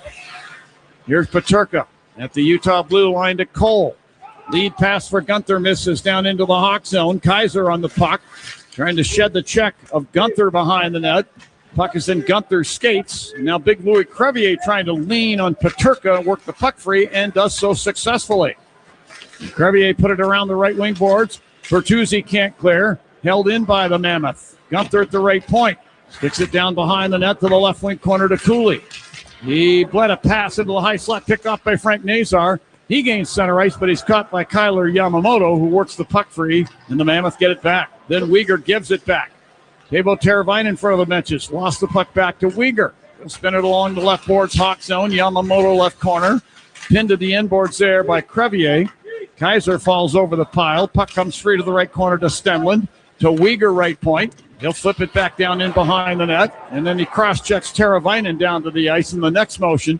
Puck rolls free onto the stick of Bertuzzi to Teravainen into the Utah zone. Trying to fight off the check of Kevin Stenlund. He ends up losing the puck to Stenlund, who got it behind the Utah net to Uyghur. He'll skate it out and give the puck to Sergachev. Utah blue line. Made a pass up the right side. Slaggert redirects that puck up into the Utah bench. We get a whistle stopping play. No score in the game. 16:28 left in the second. Yeah, Sam Lafferty was hit by an inadvertent stick. The referee didn't see it, and he went right over to the referee, but there's going to be no call on the play. Earlier in the shift, real good play by Sam Rinzel. Another guy who's just been playing so much better of late, just showing good patience, not rushing the puck deep in his own end, making sure he makes the right play. And sometimes when you hang onto the puck just for that extra half second, other things open up. And that's what happened for the young defenseman. Here's Hayton to face off with Lafferty, head of the Hawk blue line. Drop of the puck, and the Mammoth get it. Schmidt from center ice, firing it down the glass into the Hawk zone, behind the net to the near corner to Grizzly. Put it back in behind Levshunov, passing up the right wing. Slaggert, then to Lattis. Lattis coming by. To Grizzly over the line. Firing to the left wing side. That goes wide. Levshunov got it back along the right boards. Put the puck down to Slaggert in the right wing corner. Fed it into the right circle. It was intended for Lafferty, but the pass was into his skates, and the puck ricochets down ice into the Hawk end. Fourth line's had some more look out here. Oh, boy. Levshunov was hit, turned the puck over in front of the net. Carconi with a shot, turned out of there by Knight. Levshunov did not see McBain coming. That was a big hit. He ran him for a good 100 feet. Somebody's got to say something or do something for that Andrew McBain out there, because right now he's going to hurt somebody. He's going to hurt somebody on the Hawks. Levshunov back through center over the Utah line with a puck to Donato, right circle. Shoots, shoulder save, Vejmelka. Donato got it back in behind. Fed the top of the left circle. Vlasic delays, then fires, and looked like it hit the shaft of the stick of Vejmelka. Puck ricochets around the dasher and back down ice into the Hawk zone. Knight out to play it in the far corner. Put it behind the net, near corner to Vlasic. He banks a pass to center ice. Sergachev turned it over there to Bedard. To Green, who drops it off to Crevier, who then enters the Utah zone with the puck, but Green was already inside, and offside is called against the Hawks. Still no score. Well, tonight's Coaches Challenges are sponsored by Northwestern Medicine, with 8 specialties ranked among the top 10 in the nation by U.S. News & World Report. The teams at Northwestern Medicine offer second opinions for the toughest conditions. Now here's Connor Bedard facing off with Logan Cooley. Just outside the Utah blue line, the Hawks get control. Vlasic will dump it down the boards into the Utah zone behind the net to the far corner. Burakovsky had the puck for a moment. Sergachev put it around to the near side. Gunther will fire it ahead. This deflects up into the Utah bench. They're going to face it off at center ice. 6-9 shots on goal favoring the Mammoth. They're actually going to bring this draw back into the Utah zone to the circle to the Vejmelka's right. Thank you. Connor Bedard did not take a draw in that first period, and he's taking one here in the offensive zone. You mentioned Jalen talked about the fact that the Blackhawks have not won a faceoff in the offensive zone. This would be an excellent opportunity. Bedard against Stenlund. Stenlund, the Utah best faceoff man. Drop of the puck. Hawks get possession. Burakovsky, left wing corner, pokes the puck behind the net, but Sergachev came out with it for Utah. Skating up the left wing side, he'll lift the puck down into the Hawk end. Kaiser captures it in midair with his stick. Put it down to the ice, gave it to Burakovsky, who nearly turned the puck over at the Hawk line. Kaiser makes the smart play by batting the puck out to center ice, forcing the Mammoth to regroup. Cooley into the Hawk zone along the right side. Hands it off for Gunther. Puck comes free onto the stick of Sam Renzel. Put it up the right wing side. Now here's Bedard into the Utah zone to Burakovsky. Drops it high slot for Green. Sergachev was wise to that. Poke checks it ahead to Cooley over the Hawk line. They got the right circle. He shoots and scores. With that goal, Dylan Gunther becomes the all-time leader for a single season in goals for the Mammoth. That's number 31. Utah leads 1-0. But the unfortunate thing is the Blackhawks had control of the puck in the offensive zone across the blue line of Utah. Unfortunately, Andre Burakovsky turned it over. The drop pass gets picked off by Utah. They get going in the other direction. It turns into a 2-on-1, and Sam Renzel tries to block that pass. He doesn't. Real important for the defenseman to make sure that the goaltender has the shooter. You take away the pass. Cooley had the puck. He ended up threading the needle to Gunther, and as you mentioned, 31 goals now on the year for the young Mammoth. Gunther from Cooley and Sergachev at 5:47 of period number 2. 1-0 Utah as we rejoin the play deep in the Hawk zone. Grizzlies got the puck near corner, passing it ahead to Bertuzzi. To Nazar with speed through center. He's over the Utah line to the left wing corner. And then he battles with Marino for the puck. Knocked it free to Bertuzzi. Put it around to the right corner. Teravainen fires from there. Vejmelka kept that out with the left pad. Puck cleared to center ice by Stenlund out in front of the penalty boxes. Kerfoot takes it back for Utah. Put the puck back just inside the Utah blue line. Nate Schmidt there. The Kerfoot over the center ice circle. He'll drop it down between the circles in the Mammoth zone. And Nate Schmidt has it there. Schmidt made a pass up the left wing. Picked up by Levshunov. Head to Bertuzzi. Quick pass ahead now to Bedard into the Utah zone to the left wing boards.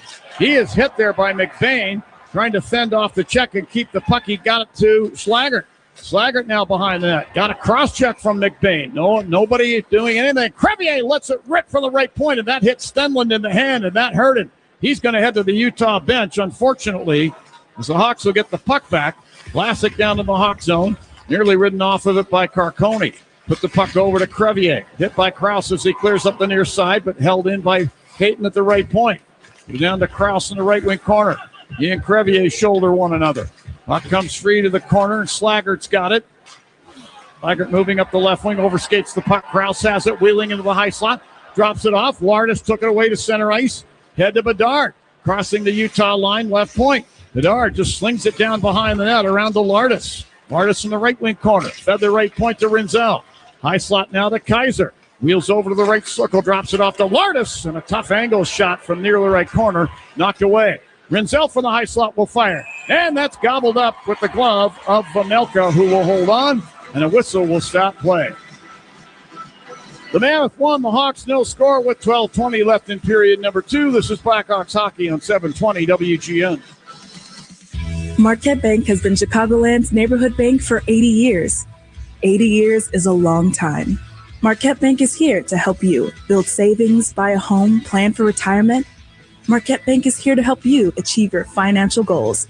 When you bank with Marquette Bank, good things happen for you and your neighborhood. Marquette Bank, love where you bank.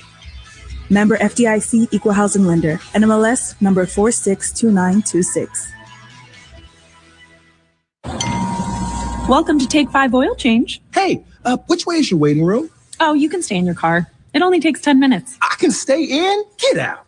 I better find a good playlist to listen to while I wait. EDM? Nah. Oh, what about something classical? Nah. You got any suggestions? Dad rock? Now you speaking my language. Take 5. The stay in your car 10-minute oil change. I'm Taylor Matichak, partner at the law offices of Coleman Lynch & Partners. I come from 3 generations of iron workers out of Local 444, and my mom is a retired public school teacher. When I was in 1st grade, my dad was seriously injured in a catastrophic construction accident, and I watched workers' comp put our family through years of stress and uncertainty. That's why I became an attorney. If you're hurt on the job or in a serious accident, call me. I treat every case like it's my dad's, fighting for the care you need and the money you're owed. Coleman Lynch & Partners, working lawyers for working families. They call me your weeknight companion, John Landecker, 7 to 10. Now, back to the ice. Well, attention Blackhawks fans, this entire Centennial season, Hyundai has stepped up big and donated $100 for every Blackhawk goalie saved, made up to $200,000. All proceeds go to support pediatric cancer research. To learn more, please visit blackhawks.com/promotions. And John, I don't normally say this, but just the way that Andrew McBain is running around out there, I'd really like to see somebody either say something to him or just straighten him out with a big hit, with a glove to the face. I mean, that last shift, he went after Bedard, he went after Slaggert. He's had at least 8 or 9 big shifts. He absolutely ran, and I forget who it was. Was it Rinzel earlier in this period?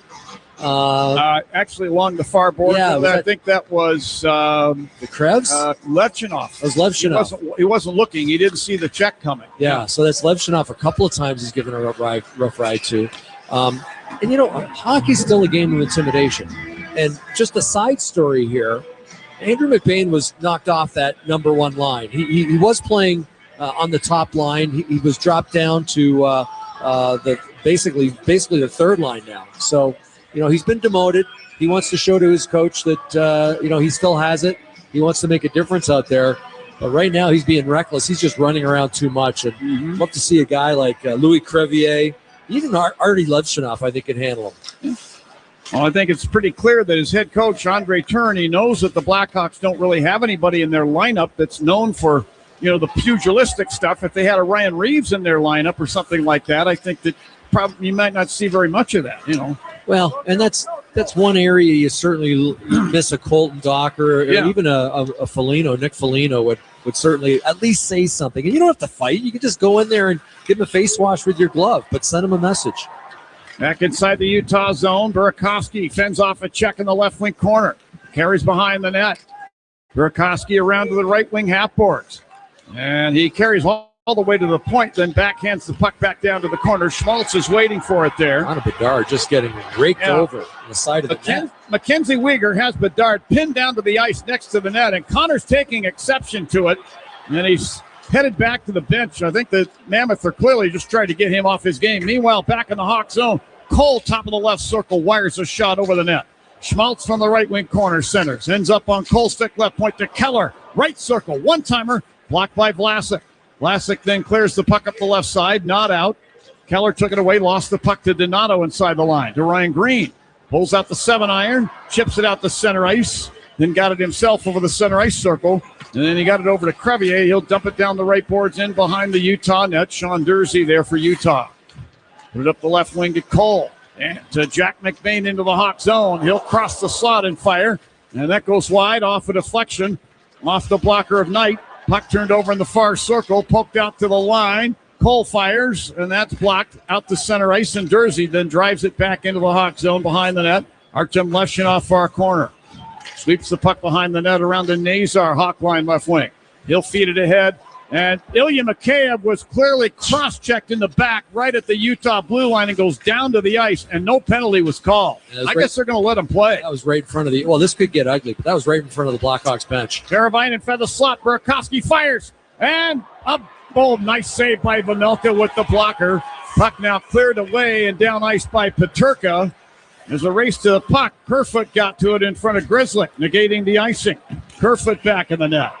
He is hit by Levshunov. Puck comes free to Grzelcyk. Pokes it up the left wing side. Here's Bertuzzi into the Utah zone to Nazar left circle. Carries down behind the net. Stops. Tried to feed it in front. Hit a skate. Nazar the near corner. Pokes it away to Stenlund. He then moves the puck to the Utah line to Kerfoot, who clears to center ice. Wyatt Kaiser's got it. Into the Utah zone, right circle, right point. Put it down to the corner, and now Marino's got it there. Here's Marino moving up the left wing. Shot it ahead to center ice for Kerfoot. He then misplaced the puck back into the Utah zone. Nate Schmidt got it there. Head to Kerfoot. Utah line left wing. He shot it across the rink, picked off by Nick Lardis. Head to Sam Lafferty. Into the Utah zone, runs into Nate Schmidt. We get a delayed offside situation here. Stenlund makes an outlet pass to center ice. Kaiser steps up, took it away. Kaiser steps into the Utah zone left point. Put it down to the left wing corner. Lafferty's got the puck there. Tried to center, picked off by Stenlund. He'll lift it down ice into the Hawk zone. Let's see if we're going to get icing here. Oh, they're going to waive the icing. Crevier back to get the puck as the Mammoth are in a line change. The White Kaiser's having a real strong game, John. Just all over the ice. Maybe not much offensively, but defensively he's been a gem. Bedard takes a pass ahead through center ice and fires a shot. That's off the skate of Sergachev and up into the protected netting, and out of play it goes. 8:37 left in the second here in Salt Lake City. 1-0 Utah. This is Blackhawks on 720 WGN. It's Chris Cuomo from News Nation. The Blackhawks play here on WGN Radio. What do the Blackhawks and United Airlines have in common? The next generation has arrived, and the future looks bright. New planes are joining the United Airlines fleet every week, decked out with Bluetooth connectivity, screens and power at every seat, and bigger overhead bins to fit everyone's carry-on. Book your next trip on the United app or United.com today. United Airlines, proud to be the official airline of the Chicago Blackhawks. The Salvation Army knows that tough times don't discriminate. Too many of our fellow fans across Chicago are struggling to make ends meet. We're seeing more people than ever walk through the doors asking for help. People from communities the Salvation Army has served for decades. That's why the Salvation Army assists those in need all year long, not just during the holiday season. The goal is simple: make sure our neighbors are cared for every day. Go to salarmychicago.org and make a difference now. You've heard Tom Fortino, principal and founder of the Alpha Wealth Group, for years here on WGN. We invite you to join him Sunday mornings at 7 for the Alpha Wealth Hour. He'll be talking about what's going on in the financial world and the 5 pillars of a complete retirement plan. How to build guaranteed income, tax efficiency, a smart investment plan you can stick to, asset protection, and estate planning. That's Sunday mornings at 7 for the Alpha Wealth Hour with Tom Fortino here on AM 720 WGN. Hey, Chris Chelios here. It's time to break out the Bandito. El Bandito Yankee Tequila. So smooth, it's criminal. Break out the Bandito, baby. Well, Who's Hot, Who's Cold is sponsored by Plumbers 911 Chicago, where they do it right the first time. And Who's Hot? How about Macklin Celebrini? Had an assist tonight. He's got a 7-game point streak, 5 goals, 5 assists. The 9th teenager to get 90 or more points in NHL history. And the first teenager to do it in 16 years. Who's Not? Tampa Bay. They did win today, though, against the Detroit Red Wings. But prior to that, 6 losses in their last 7 games. They've allowed 13 goals in their last 2 games until the victory today. It's the most losses in a 7-game span for Tampa Bay since 2013. Wow. But they broke it today, and you got to feel for the Detroit Red Wings. Detroit without Andrew Kopp, Dylan Larkin, their top 2 centers injured over the last week. Mm-hmm. And I know Steve Yzerman was looking for a centerman at the trade deadline. He was really hot on Trocheck out of the New York Rangers, but couldn't get him. They could use him right now. Going to be very interesting down the stretch to see if Detroit can hang on to that playoff spot. Love to see Patrick Kane back in the playoffs. And I personally, Steve, would love to see the playoffs come back to Detroit and in that building especially. They've never had playoffs in that building. I would just love to see the Stanley Cup playoffs in Little Caesars. Oh, yeah. Howling barn. Great hockey community. Absolutely. Clayton Keller behind the Hawk net is kind of torqued down to the ice by Renzel. No call. The Hawks get away with one. Here's Krause from the left circle firing. That goes over the net. Around the glass, and Uyghur can't hold it in at the right point. He has to track back to center ice with the puck. Put it over to Sergachev. Sergachev now at the Utah line on the left wing. Will skate it ahead to center. 2-time Stanley Cup winner with Tampa Bay. He spun it down the boards into the Hawk zone. Round to Carcone along the right side boards. He centers. This ends up bouncing onto the stick of Donato, who ridden off the puck now by Hayton. Here's Carcone down the left wing to the net. Got away a backhand shot, and Knight got the pad on it, knocking the puck wide. Kaiser behind the net takes a hit. Moves the puck into the far corner to Mikheyev. He's ridden into the corner there by Cole. Puck comes free to Kaiser. He has to kick it to his stick. Places it off the glass and back down ice into the Utah zone. Let's see, is this going to be icing? Yes, it will be. Icing is the call with 7:12 left in the second. Utah leading 1-0. That line for the Hawks can't get to the bench and get a breather. Yeah, and another guy who's really running around and making life miserable for the Blackhawks is Carcone. Michael Carcone, maybe running around a little too much. Somebody's got to maybe have a word with him too. But you got to respect him. 7 years in the minors, John, before he made it to the NHL. Sure. I just love stories like that. And my apologies to Jack McBain. I'd be calling him Andrew McBain. I played against an Andrew McBain back 35, 40 years ago. But, it's Jack McBain who we're not real fond of tonight. Yeah. Wasn't Andrew McBain a number 1 pick by Winnipeg? Yes, he played in Winnipeg. He might have been number 1. Yeah, not first overall, but he might have been a top first-round draft pick. That was Dale Hawerchuk, first overall. Yes. Now the Mammoth attack. Gunther into the Hawk zone. Top of the right circle. Fires a shot that bleeds through and wide. Looked like Knight got a piece of it. Marino at the right point now. Moves it left point. Schmidt. Put it down to the left wing half boards. Logan Cooley there. Cooley drops it along the half boards to Marino. He'll carry it around through the high slot. Drop it back to Cooley along the left boards. He's placed into the boards with a check from Mikheyev. Puck taken away by Crevier. Lifts it through the air and down and right in on Vemelka, and he has to smother the puck in the crease. Then he gets a snow shower from Andrew Mangiapane, and Sean Dursey takes exception to that. And Mangiapane grabs Dursey's sweater at the V-neck and kind of tugs on him to get him to go, do something undisciplined. But the linesmen have tried to jump in and separate everybody. I like what I'm seeing out of Andrew Mangiapane so far. Yeah, he kind of drags you into the fight, doesn't he? And Jeff Blashill said as much this morning. He loves his north-south game, and he gets you involved physically, he said, as a team. I just noticed, though, right at the end of that, you mentioned the hit it was a great hit by Mikheyev on Cooley. Cooley with a couple of slashes and a whack against Mikheyev. They started having some words. Nothing came of it, but this game, much like the game at the United Center, getting a little chippy right now. Face-off circle to Vemelka's right, and it's won by the Hawks. Crevier came down for the point to the half board, swats it down behind the net. Marino spins it around up the near side over the stick of Vlasic and down. There'll be no icing. Knight out to play the puck. Bank pass ahead down to Bertuzzi over the Utah line, right wing side.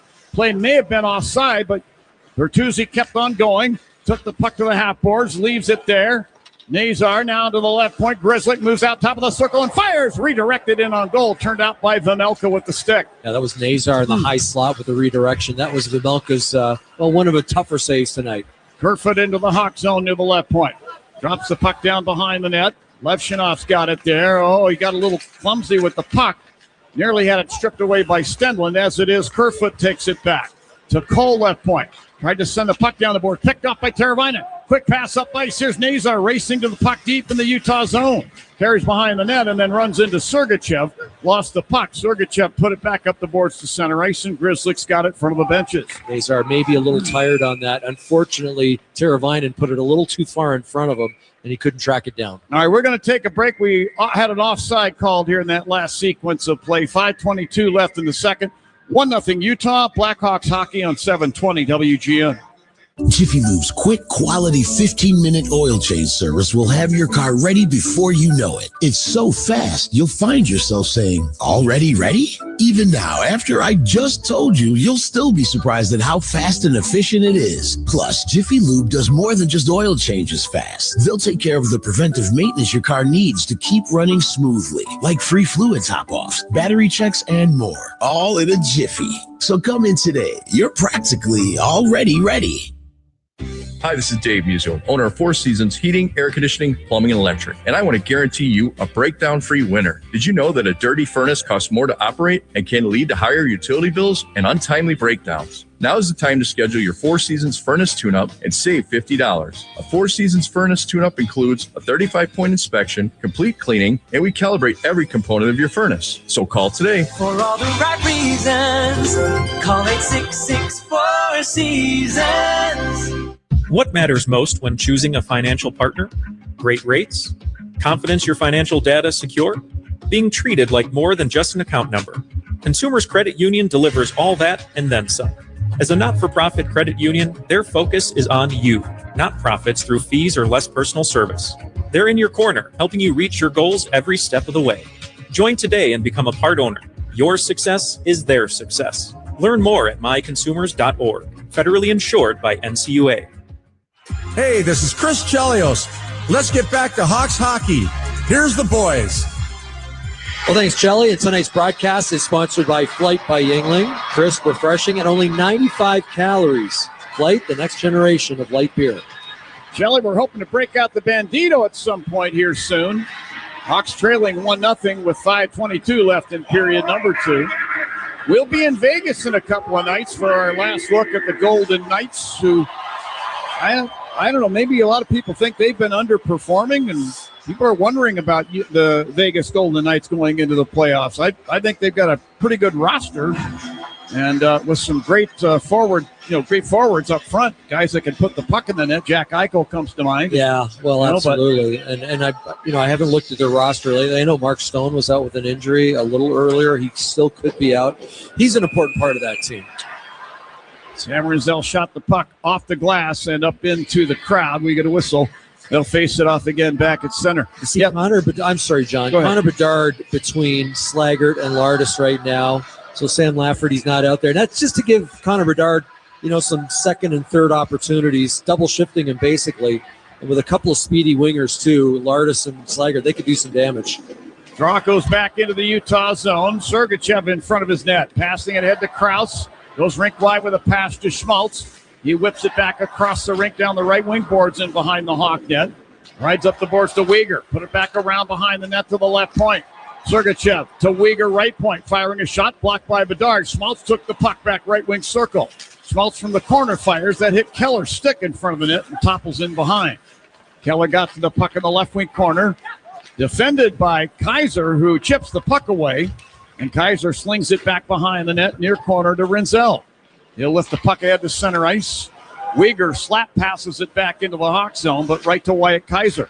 Lead pass ahead for Lardis at the Utah line, broken up by Sergachev, ends up in the left wing corner. And Connor Bedard finishes his check on Mackenzie Weegar, put him into the boards and right down to the ice. That is the hit of the night. What a hit by Connor.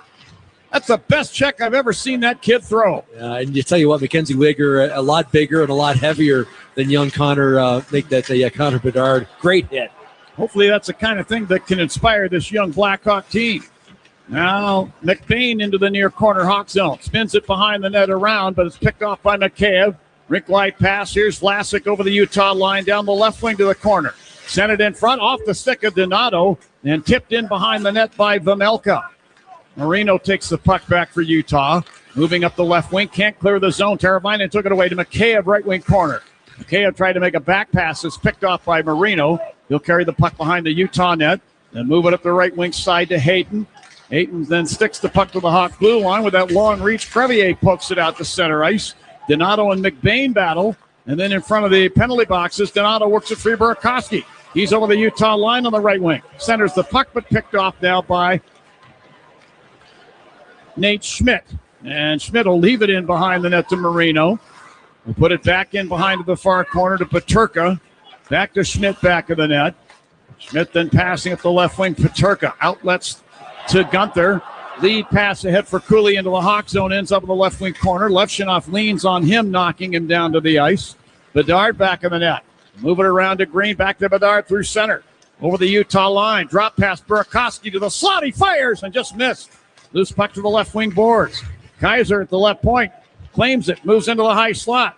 Carries over top of the right circle. Then turns away on the boards. He'll fire toward the net. It was blocked in front. Looked like that hit Sergachev, and he's ailing right now as the puck is cleared by Gunther to center ice. Rinzel at the Hawk blue line. Passing to Burakovsky. To Nazar. He's over the Utah line, left wing side. Sergachev is ailing, and just like a pylon out there, he can't move. And Bertuzzi in the right wing corner. Put it behind the net. Teravainen left corner to Rinzel. High slot fires. And it hits Sergachev on the way through. He's trying to get to the Utah bench. He is in some real pain right now. Well, he missed 4 games. This is his first game back, and here's a turnover. Puck turned over. Cooley into the Hawk zone. Drops it top of the left circle. Gunther trying to make a pass over to the right circle for Weegar. The pass ends up behind him. Weegar ends up sending the puck behind the Hawk net. Nazar will fire it all the way down, and icing's going to be called against the Hawks.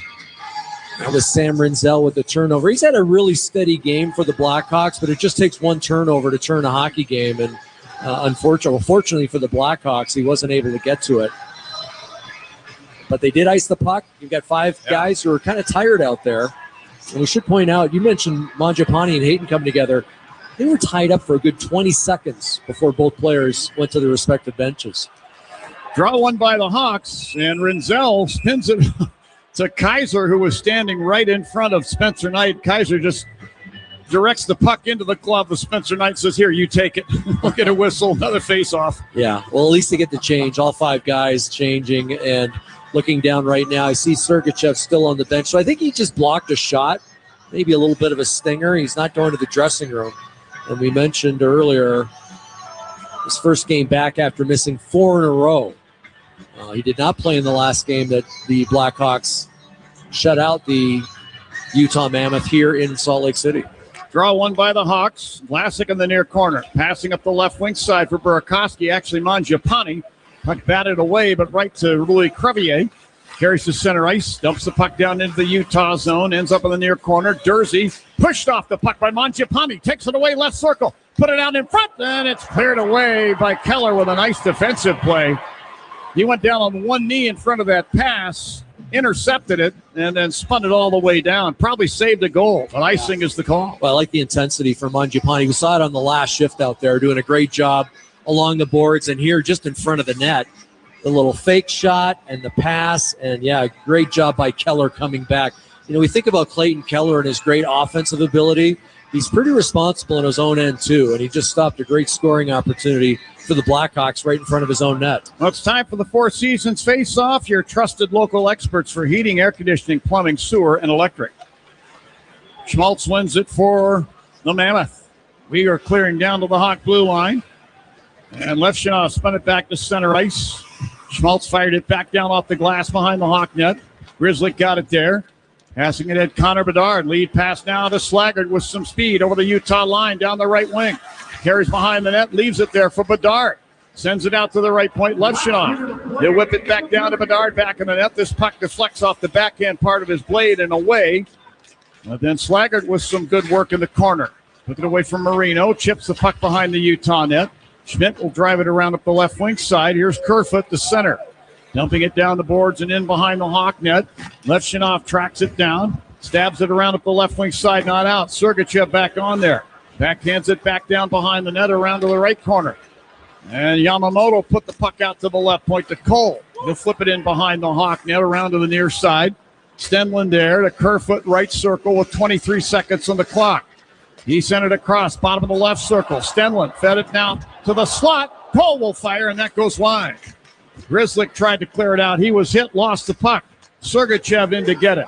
Had it poke checked off his stick by Levshunov behind the net. Kerfoot got it back, however, sent the puck in front, and Sergachev ends up slapping it wide as he falls over Levshunov.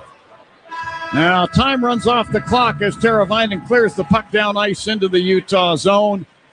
The horn sounds ending 40 minutes here in Salt Lake City, and the Utah Mammoth will take a 1-0 lead into the dressing room. Shots low in this game so far, 13-12 favoring Utah. Yeah, so that tells me that the Blackhawks 8 shots in that period and the Utah Mammoth with 7. Mm-hmm. So you're right, low event hockey, but unfortunately it was a mistake by Andrei Burakovsky at the offensive blue line. They're trying to make something happen, a drop pass, and fortunately he turned it right over to Utah, and it was a 2-on-1 the other way. Great job by Gunther and Cooley, and it was Cooley who made that pinpoint pass to Dylan Gunther heading to the net, his 31st of the year, and that's the only goal we've seen in this hockey game. So 1-0 in favor of Utah after 2. I mentioned the hits. Our good friend Jalen was kind enough to place another Post-it note in front of me. He's taking care of the stats tonight. 12 hits, 12 checks by the Utah Mammoth in the Blackhawks defensive zone. We look at the total hits, 25 for Utah. He gave me this about halfway through the period. The point being, Utah's forecheck has been nonstop, and the Blackhawks have got to find a way to counter that in the third period. And I think taking liberties with some of those hits, too. Jack McBain with 8 hits. Michael Carcone, he's got 5. So those two guys basically have half the hits for the Utah Mammoth, 25. They got more than half the hits of the Utah Mammoth right now. So, it's not a huge part of the game, but I still think it's a big part of the game, intimidation. And I'd love to see somebody from the Blackhawks just go out there and have a word with both of those guys or one of those two guys. Just send a subtle message, whether it's a big hit against them, just rubbing his face with a face wash with your glove, finishing off a hit on the guys. Those guys just running around a little too much for my liking. I like what Bedard did to Uyghur down in that corner. Absolutely. I'd like to see a few more guys do that. Absolutely. All right. 2 periods in the books. 1-0 Utah. Charlie Romeliotis is standing by at Blackhawk Central. He's going to have a full intermission report. That's going to be followed by third period action. Hawks have a chance of pulling off a season sweep, but right now they trail 1-0 after 40 minutes.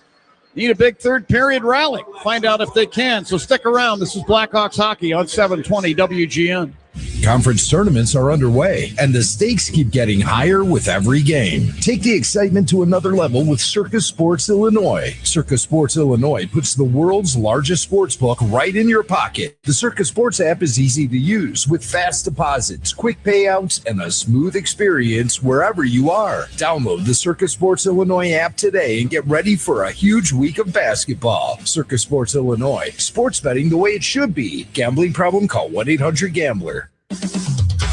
Hey, Chicago fans, when the game's on the line, there's no time to waste. Same goes for selling your house. At Jeff Buys Your House, we make it fast, easy, and stress-free. No drawn-out showings, no waiting for months on the market. Just a fair cash offer from a veteran-owned company that puts people first. Don't let the clock run out. Choose the trusted source. Visit jeffbuysyourhouse.com and score your easy offer today. It's Bob Surratt. If you follow hockey, you know how important protection is. Protecting the net, the lead, the win. Planning for retirement isn't much different. It's not one decision, it's many. Each one shapes the life you want. How to create reliable income, how much risk to take, when to step away from work, and how to safeguard what you've built. Handling all of that alone can feel like a full-time job. That's why I chose Trajan Wealth. Their fiduciary advisors work with you one-on-one to make the complex feel clear and build a plan that keeps your money working for what's ahead. Your strategy starts with a simple conversation. For a retirement plan you can trust, let Trajan Wealth guide you. Schedule your complimentary review at TrajanWealth.com or visit their offices in Naperville, Park Ridge, or Orland Park. Trajan Wealth, helping protect what you've built for what comes next. Advisory services through Trajan Wealth LLC, an SEC registered investment advisor, client paid advertisement. Additional disclosures at TrajanWealth.com. Traffic is stressful, but buying your next car shouldn't be. At Motorworks in Barrington, you'll find 6 iconic brands in one convenient location. And with their one and only process, you'll work with one person, spend about 1 hour, and get one transparent price. So you can spend less time buying and more time driving. Discover car buying done differently at Motorworks in Barrington, at the corner of Barrington and Dundee Roads. Motorworks.com. Hire Lindemann for your annual fireplace inspection. Take advantage of a complete inspection for just $72. Visit WGNfireplace.com today. WGNfireplace.com. Time for a break. It's intermission time. That's a wrap. That's a wrap. Here's Charlie Remiliotis with your intermission update. 40 minutes is in the books over in Utah, and the Hawks trail the Mammoth 1-0 going into the third period. Shots on goal 13-12 in favor of Utah. Not much going on in this game. There's a lot of physicality, but still no penalties for either team in this one. We'll see what the third period brings. Hey, at each home game at the United Center this season, we will be saluting a veteran, which is sponsored by JeffBuyerHouse.com, a proud veteran-owned business serving Chicagoland since 2007. Let's get to some scores around the NHL. 13 other games on the docket. We start in Boston, where the Bruins had their 13-game home winning streak snapped by the San Jose Sharks, who knocked off Boston 4-2.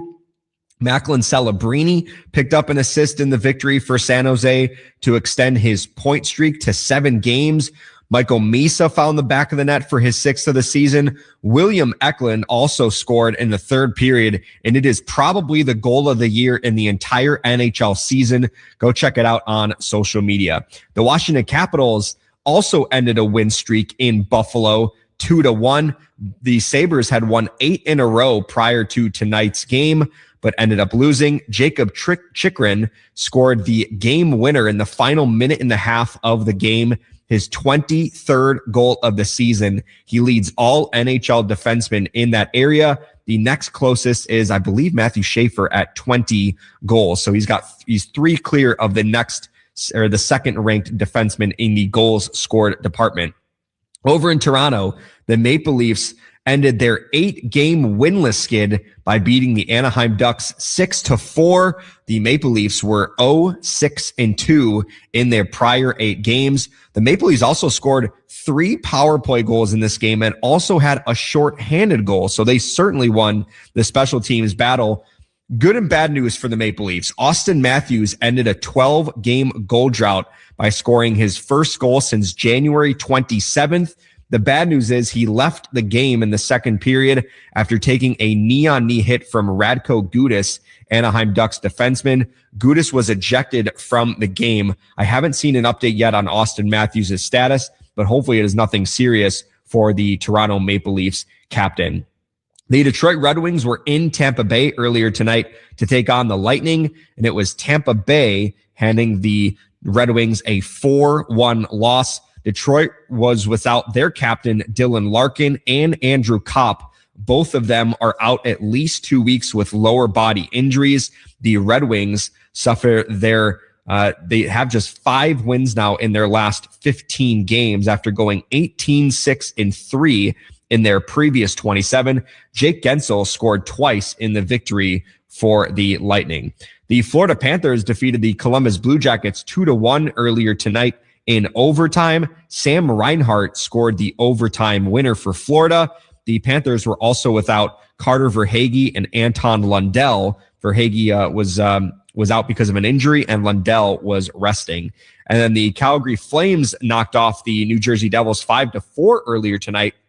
Both Jack Hughes and Luke Hughes scored a goal and added an assist in the loss for the New Jersey Devils, who are in. There was a 4th game of a 7-game homestand, so they have passed the midway mark of that homestand. The St. Louis Blues defeated the Carolina Hurricanes 3-1 earlier tonight. The Blues are now 5-0-1 in their last 6 games. Carolina had their home point streak snapped.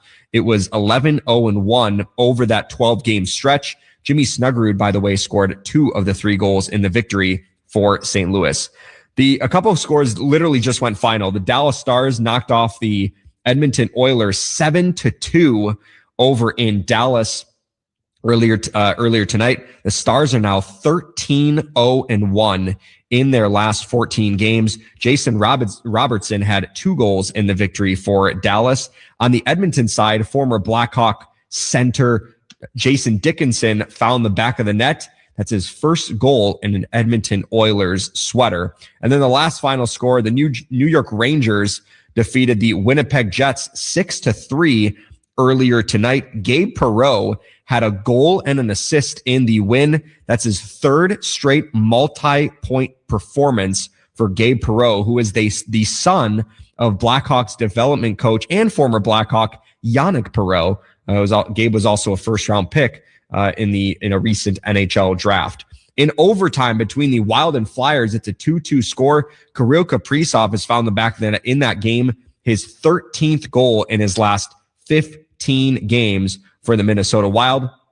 There's about 1.5 minutes left in overtime over in Minnesota in that contest.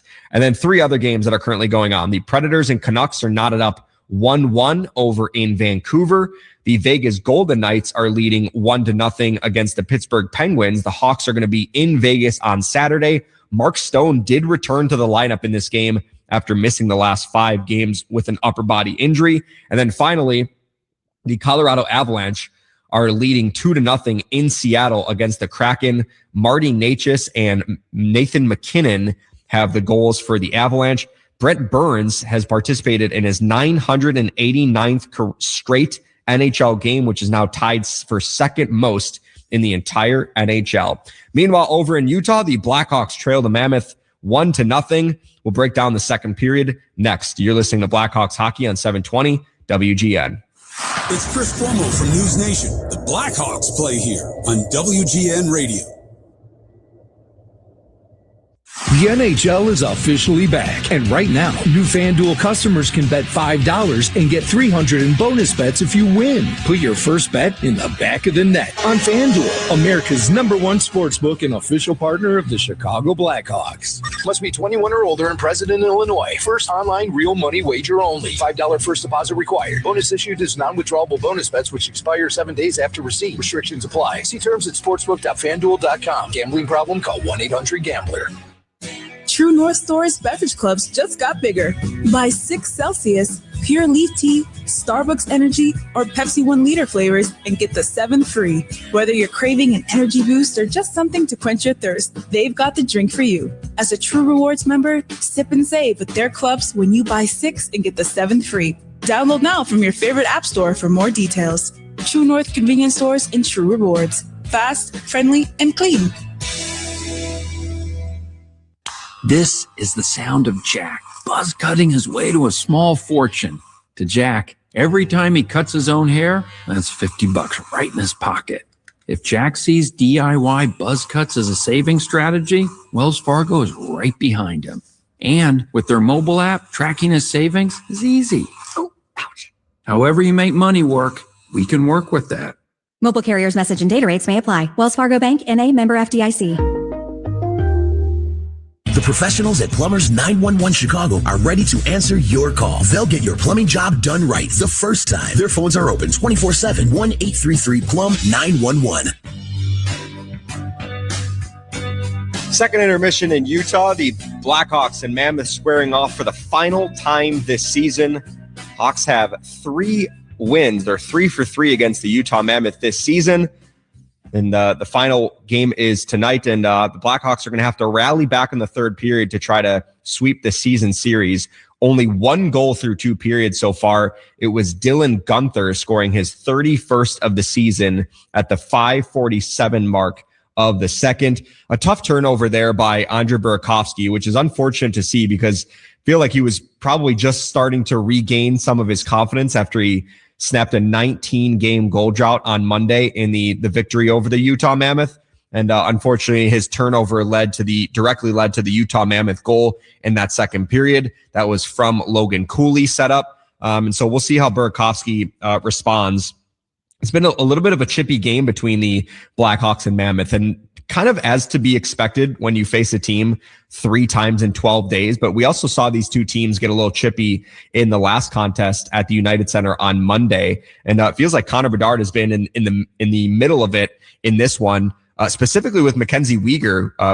We saw both of them battling for some net front presence earlier in the second period. And then Connor Bedard returning the favor in that middle frame when he laid a big hit on Weegar. So we'll see if any of that physicality transfers over to the third period. And that's where I'm going to go for the third period projection, sponsored by Robinhood. You expect more from yourself, expect more from your money. Get started today at robinhood.com/yourmoney. I expect some more physicality in the third period, but also hopefully we get some penalties, some power plays, specifically on the Chicago side, to maybe disrupt some of the flow of this game and for Chicago, give them an opportunity to potentially play themselves back into this game and break out the bandito for Chelly, so we can get some offense on the board. So we'll see what the third period brings. We're going to set up the final frame next. You're listening to Blackhawks Hockey on 720 WGN. Let's unite against plastic water bottles, Chicago. When you enjoy Culligan water at a Blackhawks game this season, you're helping the United Center avoid more than 600,000 single-use plastic water bottles annually. Certified Culligan filtration makes it easy to enjoy cleaner, safer, better-tasting water and create a better planet. From your home to the madhouse, Culligan reduces 45 billion single-use plastic water bottles every year with smarter, more sustainable water solutions. Culligan, water you love, the official water provider of the Chicago Blackhawks. Hey, Jeremy Roenick here. I've seen a lot of stat sheets in my career, but when it comes to beer, these numbers jump off the page. Flight by Yuengling, 2.6 carbs, 95 calories, and brewed with crisp, refreshing flavor. That's not just light beer, it's light beer with game, and it's brewed by the oldest brewery in America. Bottom line, if you care about performance and taste, Flight by Yuengling brings both. Flight by Yuengling, the next generation of light beer. DG Yuengling and Son, Pottsville, PA. Cold weather and hockey season go together hand in hand, but your home isn't a hockey rink, and you want it to be the perfect temperature no matter the season. With Mitsubishi electric heating and air conditioning mini split systems, you get the ultimate comfort and efficiency every time, even in those difficult to heat places in your home. Their units are designed to deliver consistent comfort where you need it most. Check out Mitsubishi electric heating and cooling mini split systems today at getacomfyhome.com. You don't need a vacation home. You need a better backyard. Imagine stepping outside to a custom stone patio, soft landscape lighting, a fire pit that turns any night into an event. That's what a Garden Guy Landscaping creates. Outdoor spaces that feel like an escape at home. From patios and pavers to outdoor kitchens and lighting design, they handle everything from concept to completion. This isn't landscaping, it's lifestyle design. For your free estimate, call 224-676-0222 or visit GardenGuyLandscaping.com. Hey Blackhawks fans, here's a club you'll want to get into. Club Citgo. Download the Club Citgo app now and instantly save 23 cents per gallon on your first fill-up. It's the final 20. The third period's just ahead. Here's Charlie Roumeliotis with your recap. Hawks and Mammoth are on the ice for the start of the third period over in Utah. Sam Lafferty only took 2 shifts in that second period for the Blackhawks, so I'm expecting Connor Bedard to load up some more ice time in that third period as the Blackhawks trail. They're down a goal, and so I wouldn't be surprised if Connor Bedard slides more into that and starts double shifting more of what we've seen in that second period. What's on Deck is sponsored by TimberTech Decking and Railing, #1 in premium decking. Order free samples at timbertech.com as we go back over to John and Steve for the start of the third. All right, Charlie, thank you very much. Well, Steve, the Blackhawks are right in this game, only trailing by a goal. And to me, it's kind of a tenuous lead by the Mammoth. I mean, 20 minutes left. The Blackhawks seemingly have had some chances, only 12 shots, but it just feels like they're right in this game, and a break one way or another could get them tied and maybe ahead. Yeah, they're one shot away. They're playing really well. It's a good road game. You had a couple of turnovers. I know one cost them, but this is a good road game, and this is the kind of game you can certainly win. 20 minutes to win. Underway here in the third period. Weegar from center ice, front of the benches, tosses the puck down to the left wing corner Hawk zone. It rolls over the stick of Grzelcyk. The Mammoth get it back. McBain fires from the right circle, and that's stopped with a glove save by Knight. Oh, and now Levchenow's going to mix it up behind the net with Carcone. One of the Hawks went down in a heap. I believe that's Matt Grizzly. He's down on all fours, going to be attended to by Hawks athletic trainer Joe Hoff. Meanwhile, Mangiapane is mixed up with Jack McBain in the near corner. This is something that probably should have happened back in the first period. Yeah, but you don't like see McBain, who's 6'4", 220 pounds, against Mangiapane. That's a huge mismatch. And yes, Jack McBain is the son of Andrew McBain. I should have known that, John. I apologize to the listeners. I played with Andrew McBain with the Ottawa Senators. Troy Murray was on that team also. And Robert Burakovsky, the father of our own Andre Burakovsky. Really? Okay. Robert Burakovsky, the dad of Andre Burakovsky, played with myself and Andrew McBain and Troy Murray with the Ottawa Senators. That was back in the early 90s. It was 92, 93. That's very cool. Well, they're sorting out penalties right now, and they got matching minors. McBain went off for Utah. Utah 22, Chicago 95, both 2 minutes for roughing. Well, they heard the calls. They're going to play 4 against 4 now. Ilya Mikheyev was kind of on the receiving end of that roughing call. Right now, Connor Bedard talking with Mackenzie Weegar, and Connor Bedard skated away from that conversation with a big smile on his face. So we'll have to find out what was said after the game. Here, the thing is, though, 4-on-4, John, I think it kind of benefits the Blackhawks here. They're a faster team. They're a quicker team. They're definitely a younger team.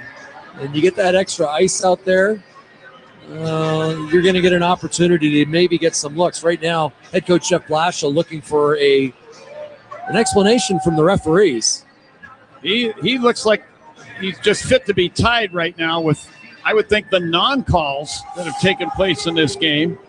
Well, you know, he looked at Ilya Mikheyev, and he was on the receiving end of a number of gloves to the face, punches, and he really didn't retaliate. So I think that's why he's trying to figure out why he got a roughing call. Now the officials are Kyle Raymond and Carter Sandlak. So 4 against 4, a lot of open ice, as Steve told you. This could make things very interesting. For the Mammoth, it's going to be Schmaltz, Keller, Weegar, and Sergachev. For the Blackhawks, it's going to be Donato, Bedard, Renzel, and Kaiser. So I'll go ahead and make the bold statement that I think the Blackhawks have the better skating quartet out there. Yeah. Even though Keller can wheel, but if I had to pick the better skating 4, I would say it's on the Blackhawks side. Face-off circle to Knight's left. Donato might leave after this draw, too, as soon as they get out of their own zone. And Schmaltz does win the draw, but they blow it dead. They're going to do it again. And they're going to kick Nick Schmaltz off the dot. It's going to be Donato facing off with Clayton Keller. Keep an eye on the Blackhawk bench. By the way, it's down below us, right in front of us, instead of opposite from where we are. The way they've got the broadcast situations configured. But, hey, we're doing just fine. I kind of like it. I can see the numbers from behind. It's a lot easier than looking at a helmet and a face and trying to figure out who it is. Here's Renzel, who wins the draw. Got it ahead now. Bedard through center ice. Crossing a Utah line, drops it off to Frank Nazar. He's on the ice for Donato. He carries to the slot. Utah zone, had the puck poked off his stick the other way. Come the Mammoth. Schmaltz into the Hawk zone, right wing side half board. Put it out to Weegar, left point. They snap it down to Schmaltz, back of the Hawk net to Keller in the left wing corner. Keller now moves it left wing circle. Sergachev fires. That goes over the net, around the dasher, and just over the blue line to center ice, and Weegar will capture the puck there. Sergachev cannot be that wide open. That was a great look. Schmaltz into the Hawk zone down the right wing to Sergachev along the right wing boards. The Keller high slot to John Marino through the high slot. Gave it to Keller right wing half boards. Carrying back through the high slot. He caught Nazar's stick. Nazar's stick comes out of his hands. He's playing without one right now. Puck rolls to the high slot to Marino.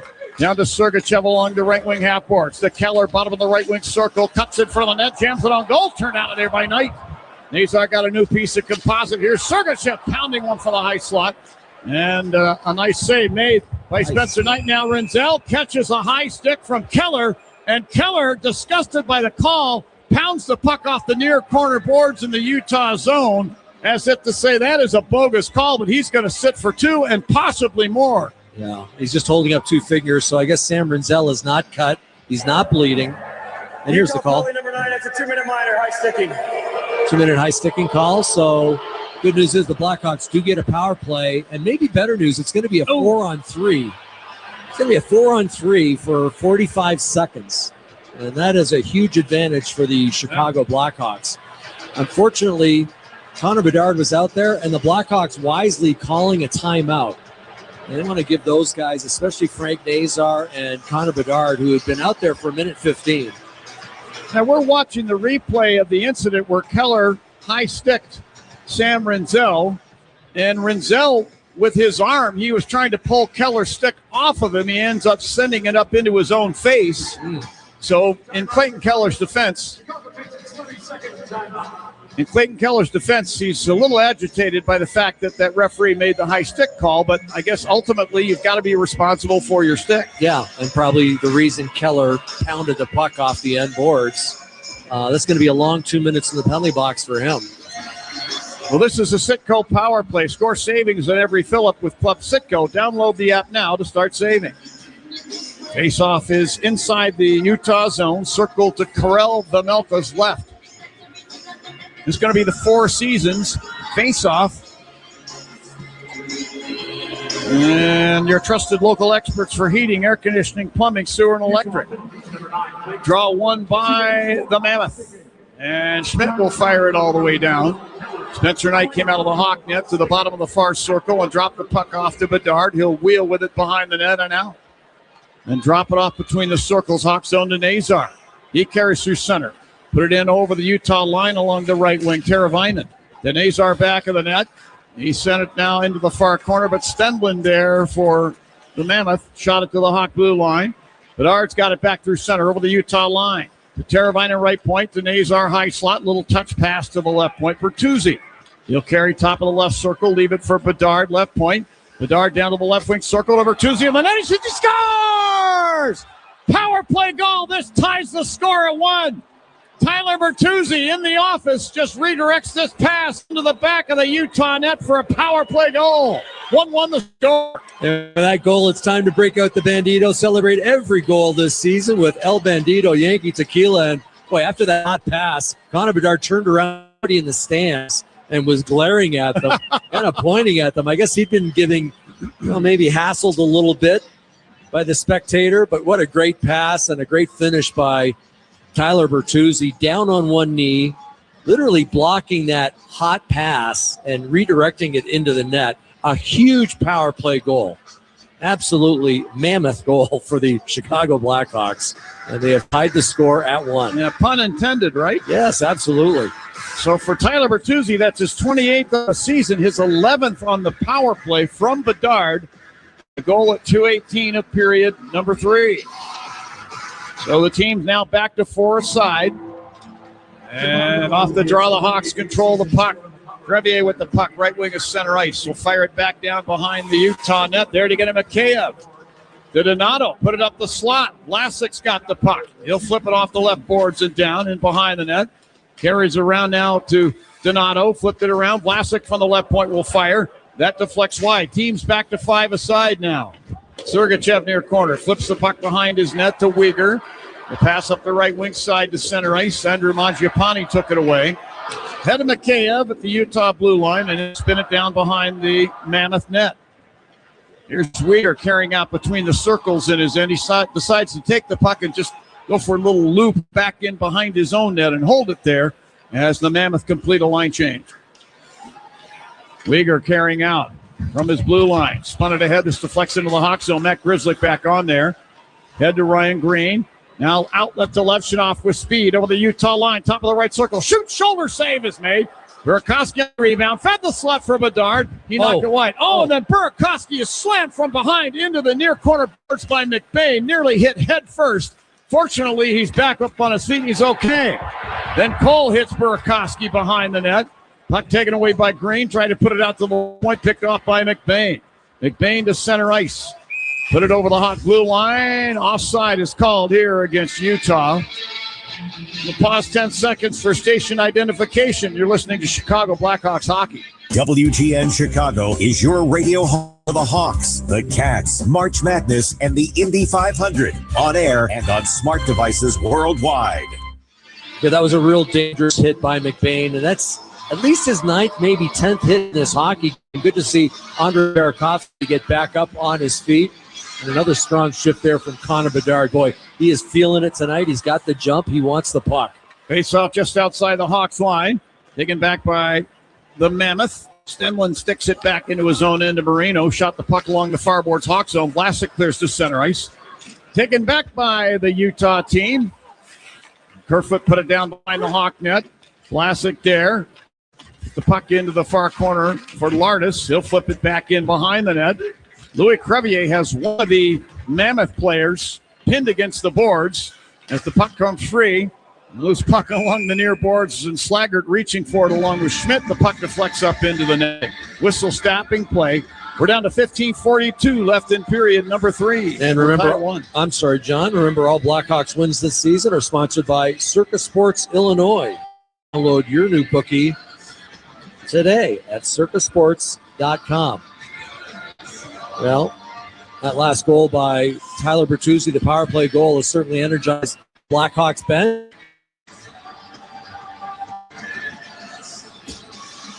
Another big draw, though, and as you mentioned earlier, Mammoth doing a real good job in the faceoff dot.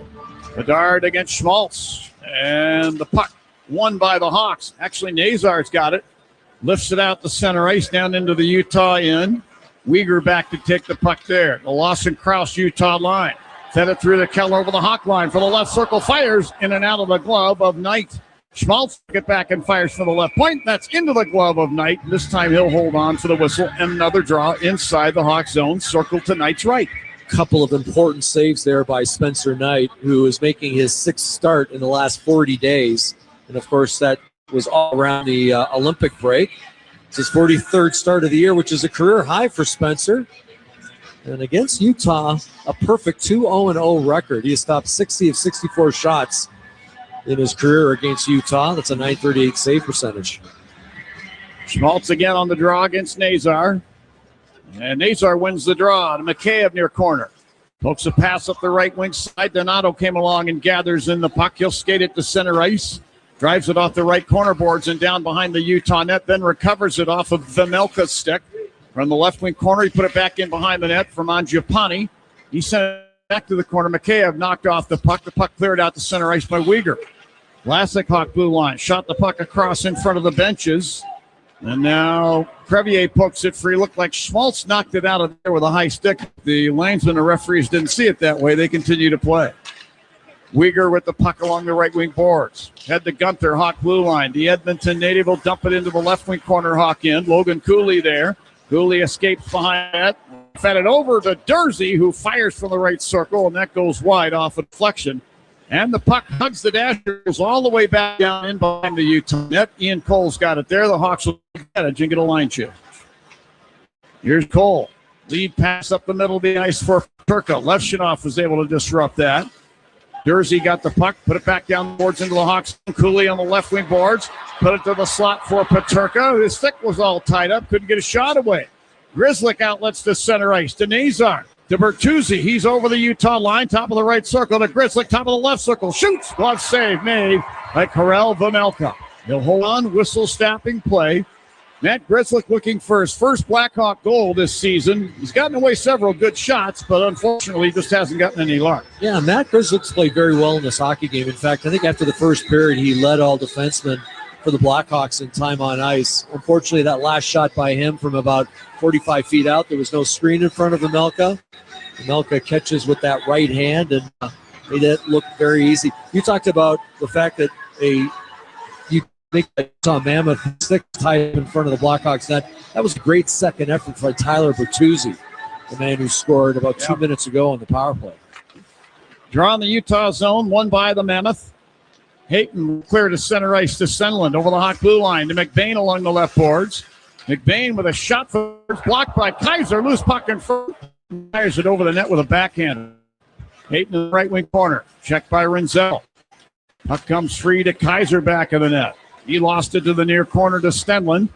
Drops it bottom of the left wing circle. Hayton, he carries in behind, trying to wrap around. Look out. That ricochets off of Kaiser and wide. And then Spencer Knight, he grabs the loose puck beside the net, holds onto it there, and the whistle stops play. 13:30 left in the third here in Utah. We're tied at 1. This is Blackhawks hockey on 720 WGN. After the end of a good fight, you deserve an ice cold reward. Modelo is the mark of a fighter. You've earned this rich golden lager with a crisp, refreshing taste. Because you know, the bigger the fight, the better the reward. You put in the hours, the energy, the tough labor. You are a fighter, and Modelo is your reward. Modelo, the mark of a fighter. Drink responsibly. Beer imported by Crown Imports, Chicago, Illinois. No! It's just a golf lesson, champ. Listen up. I can't. See that Hyundai Santa Fe? Yeah. I only paid. Finish up on your own. I gotta run. Deal's so right, it almost feels wrong. The Hyundai Getaway Sales Event. Right now, for a limited time, lease the Hyundai Tucson for $229 a month. Or get 0% APR for 60 months, plus 0 payments for 90 days. Offers end March 31st. Call 224-661-0068 for details. Round up your besties for Women's Weekend Lake Geneva. April 24th through the 26th. Enjoy wine and bourbon pairings. Create a masterpiece at the Sip and Paint session. Study beneficial herbs for women. Find inner peace in a sound bath. Attend a cowgirl chic fashion show or line dance the night away. Celebrate, reconnect, and make memories together in the beautiful setting of Lake Geneva, Wisconsin. Get all the details, including the full event lineup, class fees, hotel discounts, and more at glwa.net. It's Bob Surratt and the morning crew, 6 till 10 a.m. Now drop the puck. Back to Blackhawks hockey. Well, thanks, Bob. The speed of the game is sponsored by Chicagoland Jiffy Lube. Visit your local Jiffy Lube today for a quick quality oil change that gets you in and out in a jiffy. And how about the speedy Connor Bedard? He had 2 assists last Monday against these Utah Mammoth. That's his 44th career multi-point game. From a 20. It's tied for the most multi-games by a Blackhawk player 20 years old or younger. And, of course, that ties the Hall of Famer, former teammate of mine, Denis Savard. Oh, yeah. Savoir-faire. I think the days of the old stadium. God, was he fun to watch, huh? Fun to play with, too, I bet, right? Well, he brought a lot of people out of their seats, as does young Connor Bedard. So, Chicago fans lucky to have 2. Well, one's in the Hall of Fame. One's sure to be in the Hall of Fame once his career is all said and done. I would agree. Well, we're back to the play at center ice. Vlasic's got the puck. Feeds it along the left wing boards just inside the Utah blue line. Taken back by the Mammoth. Carcone into the Hawk zone along the right wing boards. Turned the puck over behind the net to Crevier, who got it over to Vlasic. Can't clear the zone. And then Vlasic now takes it back from one of the Utah players. That's Yamamoto. Clears it off the boards to the Utah blue line. Ian Cole sticks it down into the right wing corner Hawk zone. Kerfoot put his backside into the oncoming Sam Renzel, knocking him off balance and keeping the puck. Put it to the left point, Sergachev. He sent it over to the right circle. Carcone sent it toward the net. That deflects wide. Vlasic in the far corner Hawk zone will lift the puck out to center ice. Bounces off of Sergachev to Yamamoto. Back to Sergachev to Keller, Hawk line. Whips it down the boards behind the net around to Krause in the left wing corner. Hit by Renzel. Krause put the puck in behind the net to the right wing corner. Vlasic falls down, clears it up the boards, not out. Held in by Weegar. And he put it down to Keller beside the net. Keller backhands a pass up the slot. Nobody is there. This will go back down into the Utah zone, allowing the Hawks a line change. Yeah, that's fortunate for the Blackhawks. Spend a little too much time in their own zone right now. Schmaltz into the Hawk zone. Had the puck poke checked off his stick there by Kaiser. And then Crevier back in the net, leaving it there for Ilya Mikheyev. Bank pass up the left wing. Donato slapped into the Hawk zone, taken back by Kaiser. Lead pass out to Green.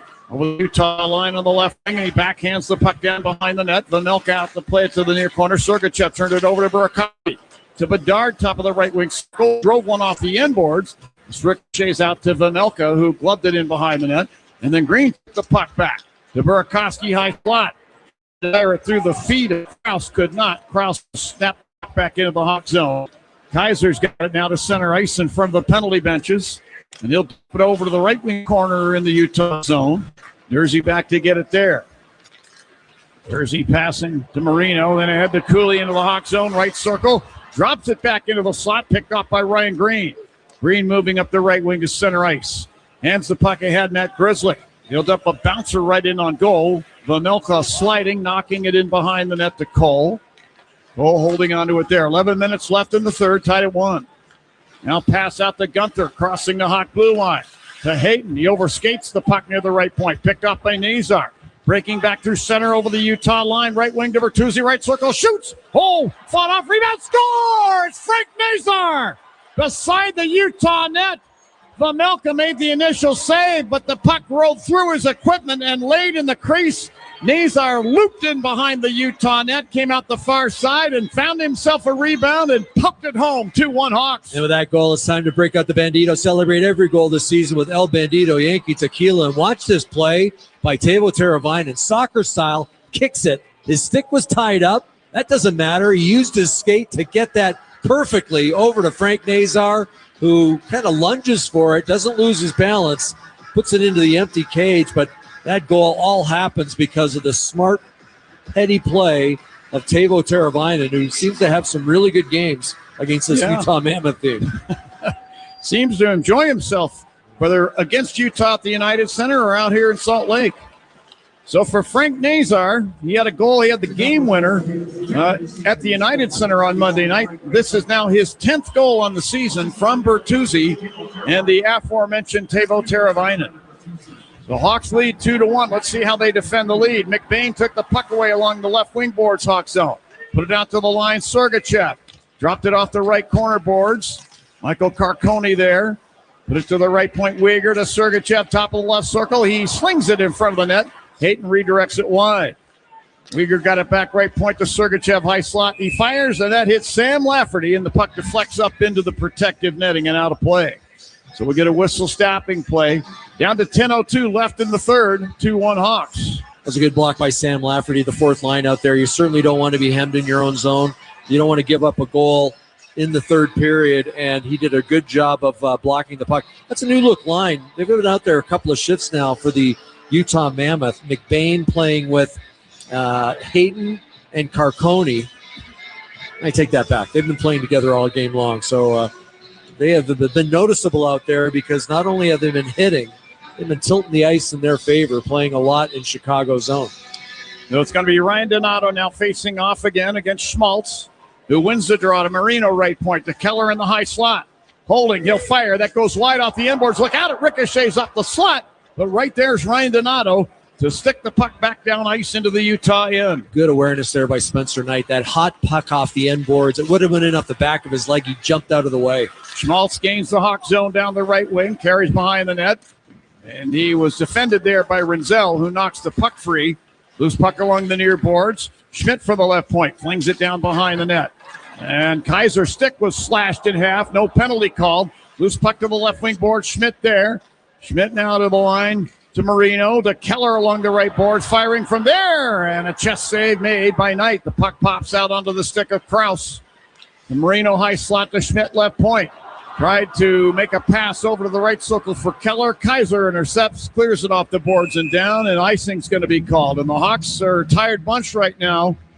Several of them leaning over on their sticks. And they're getting some advice from the Hawks bench.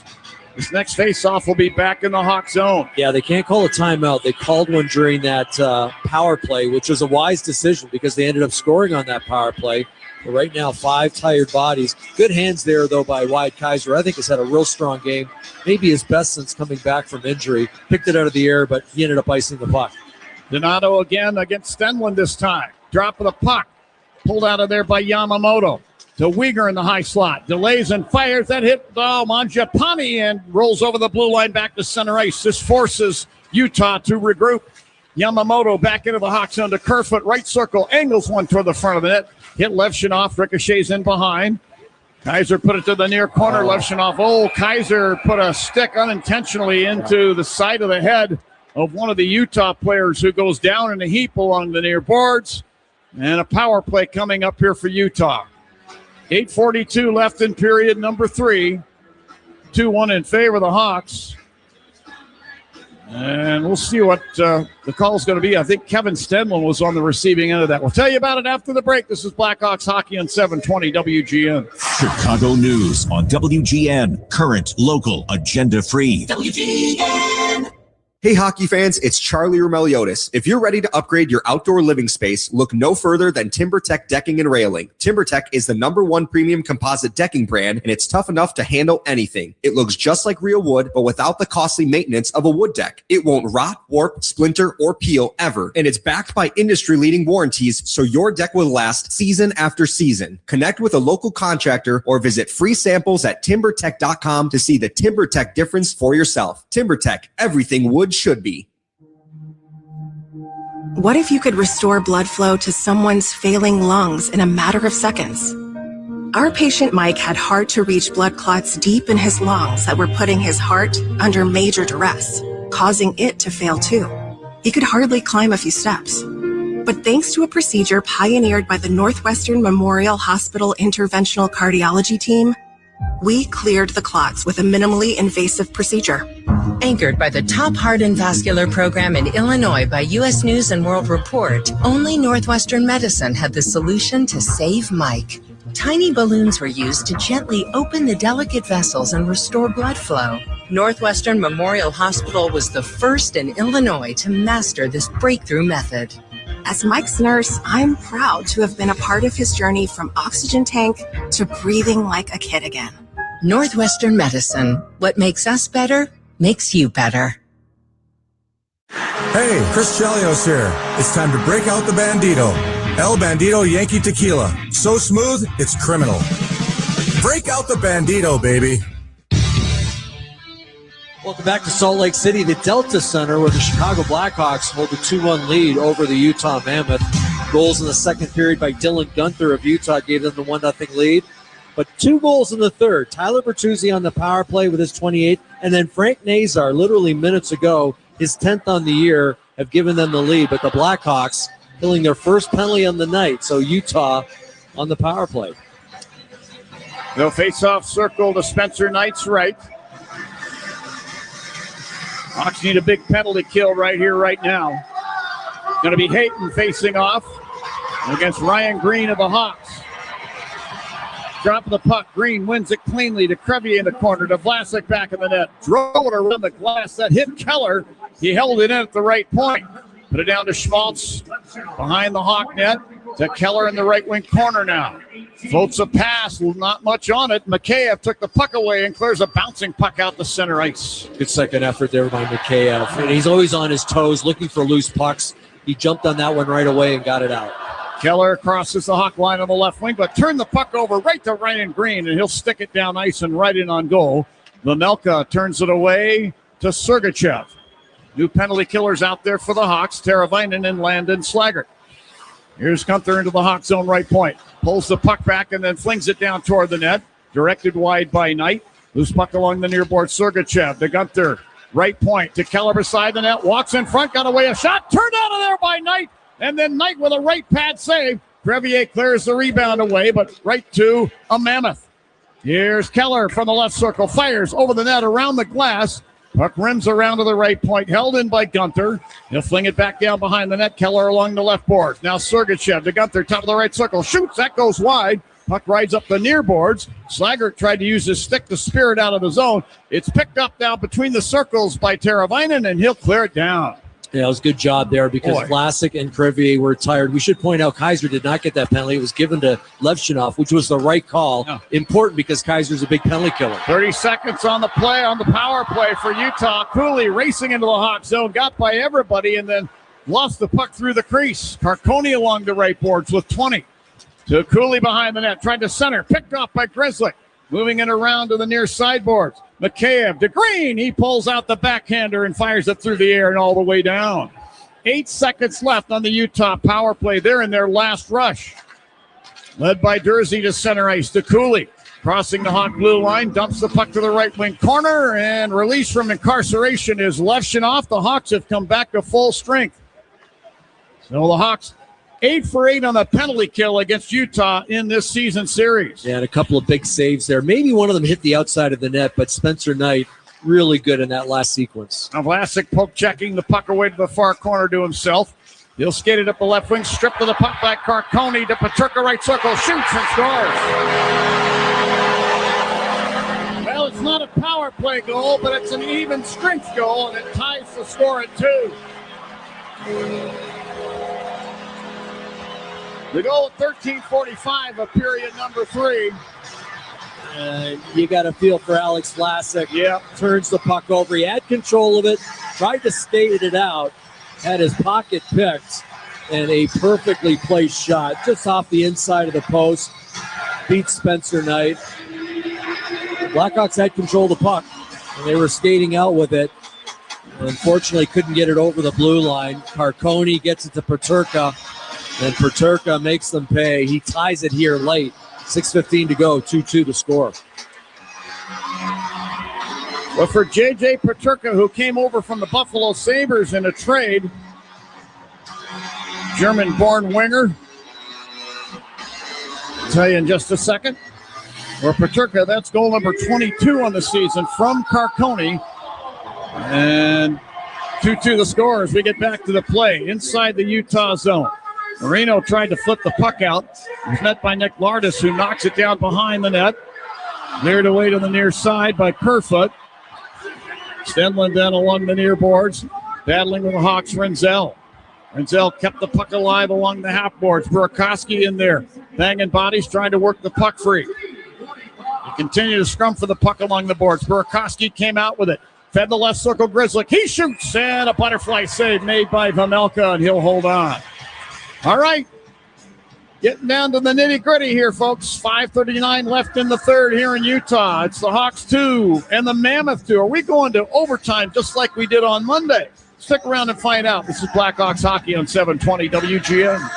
Hey, Chicago Blackhawks fans! I know you'd do anything for a win on game day and an ice-cold Bud Light. Because whether you're tailgating in the parking lot or parked on the couch, sitting on your lucky stool at the bar, or standing in the fan section all game long, a win isn't a win without the clean, crisp taste of Bud Light. And there's nothing easier to enjoy than that. Bud Light. Easy to drink, easy to enjoy. Enjoy responsibly. Anheuser-Busch Bud Light Beer, St. Louis, Missouri. When injuries slow you down, you need a team that knows how to get you back in the game. At Illinois Bone and Joint Institute, their highly trained professionals work together to deliver empathetic, timely, and efficient patient care so you can move better, live better. And if an injury happens after hours, they've got you covered with IBJI Ortho Access beyond their regular clinic hours. Illinois Bone and Joint Institute. Learn more at IBJI.com. That's IBJI.com. Welcome back to Ask Hassleus. I thought you didn't have any employees. That's right. Our showrooms are employee-free. But you still answer the phone? Of course. Order Sealy Posturepedic and Beauty Rest mattresses by phone, online, or at our in-store kiosk. No employees. Saves you money. Through Monday, trade in your old mattress and get additional savings of $248 off a queen and $348 off a king. Keep this up and you'll be named Non-Employee of the Month. Find an employee-free showroom near you at Hassleus.com. I'm John Williams here weekdays 10 to 2 on WGN Radio. Let's get you back to the Blackhawks.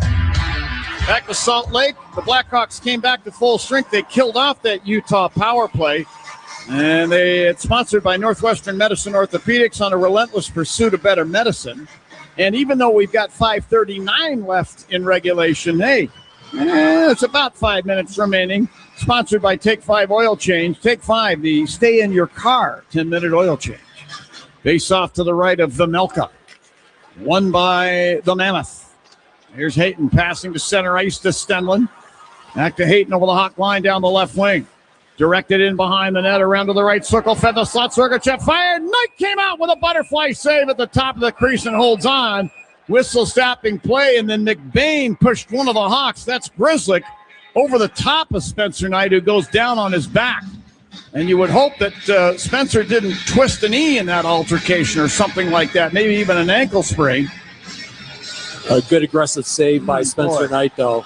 You know, Utah's coming on here, attacking with speed, and as a result, they're backing off the Blackhawks, well, the unit of 5, and that's exposing, making the defenseman for the Utah Mammoth wide open. And it was a perfectly placed pass to Sergachev. Big shot, as I mentioned. Spencer Knight comes out to challenge. Draw to the right of Knight. And the Hawks ultimately get control. Bertuzzi far corner to Vlasic. Vlasic passing up the left wing. Nazar. Shot it rink wide, intended for Crevier. The pass was a little behind him. He had to go back and get it. And now he pokes it down into the far corner to Vlasic, who passes up the right wing for Bertuzzi. Takes a baseball swing at the puck and misses. A lot of Kamalia in front of the benches there. Finally, Teravainen got to the puck and whips it down into the Utah zone. Uyghur will put it out to center ice to Schmaltz. He sent it into the Hawk zone. Down the left wing, Keller in the corner. Oh, a tough angle shot from 4 feet below the goal line. Hits Knight, ricochets out. Then Keller fed it up the slot off Krause's stick. This deflects down ice into the Utah zone. Marino then takes the puck and flips it back into the Hawk end. Rinzel backhands it off the glass down to the Utah blue line. Marino there. Over to Nate Schmidt, left wing center ice, front of the benches. Flings it down the boards behind the Hawk net. So much force it rolls all the way around up the left wing side. And Rinzel pokes it to center ice. Andrei Burakovsky with the puck. Knocked down from behind, but passes ahead to Bedard. Over the Utah line to the left wing boards. Bedard being bothered by Schmidt. Drops it left point. Kaiser. He'll walk the blue line through the deep slot. Over to the right point. Fed it down to Crevier. Bottom of the right circle. Tried to shoot. Oh, that was blocked. Here's Cooley back the other way. Cooley now to center ice. Over the Hawk blue line. Stopping top of the right circle. Cooley now carrying back through the deep slot to Cole. Top of the left circle. Guns it toward the net. This sails wide. Paterka grabs the rebound near the right point. He sent it down toward the net. Deflected out of there by Crevier, but back to the left point. Cole fires, redirected in on goal by Paterka, and a glove save made by Spencer Knight. Boy, the Mammoth getting their chances here in this third period. Yeah. 2-2 the score with 3:40 left in period number 3. John, that was the 13th shot by Utah in this third period, and keep in mind they had 13 shots over the first 2 periods. So, yeah, they're tilting the ice right now. They're really pulling it all to stops. You showed some good speed. Dylan Gunther, I think that Devin Cooley has really turned his game up a notch here in the third period. And as a result, the Blackhawks have been spending a lot of time in their own zone. Well, stay tuned for the Flight by Yingling Chicago Blackhawks radio postgame show. Flight, the next generation of light beer. Charlie will have the proceedings. Face-off circle of Knight's right. And battle for it in the corner. Kaiser came out with the puck. Kaiser to Grzelcyk back in the net, leaving it for Kaiser near corner. Put it up the right boards, Mikheyev, then to Nazar. Sent it ahead for Donato, who's hit hard in front of the benches and goes down. Hit from behind by Uyghur. I'm getting a little sick of these hits from behind, man. Somebody's going to get hurt badly. Uyghur back in the Utah zone. Drops it along the left wing board, Sergachev. Out to Stenlund over the center ice circle. Flings the puck along the right boards, Hawk zone. Kaiser clears it off those boards to center ice to Mangiapane.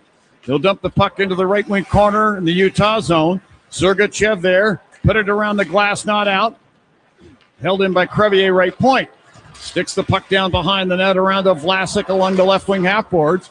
He'll spin it back in behind the right wing corner to Mangiapane. Now Mangiapane along the near boards. Lost his footing and the puck. It's pushed out to center ice by Marino. Taken back by Donato. He'll dump it down into the Utah zone. The Hawks will make a line change. Marino stretch pass ahead, McBain.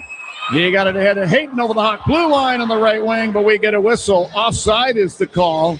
And the Hawks taking exception to what Hayton did as he entered the Hawk zone. Carcone in a verbal battle with a couple of the Hawks. It's not going to result in very much. Yeah, it was Wyatt Kaiser who slapped the stick of Carcone, make that Hayton. And Carcone real not happy with it, so he came over to have some words. And this thing hasn't really degenerated into a nasty hockey game, but it has been physical. Everyone's fighting for every inch they can on the ice.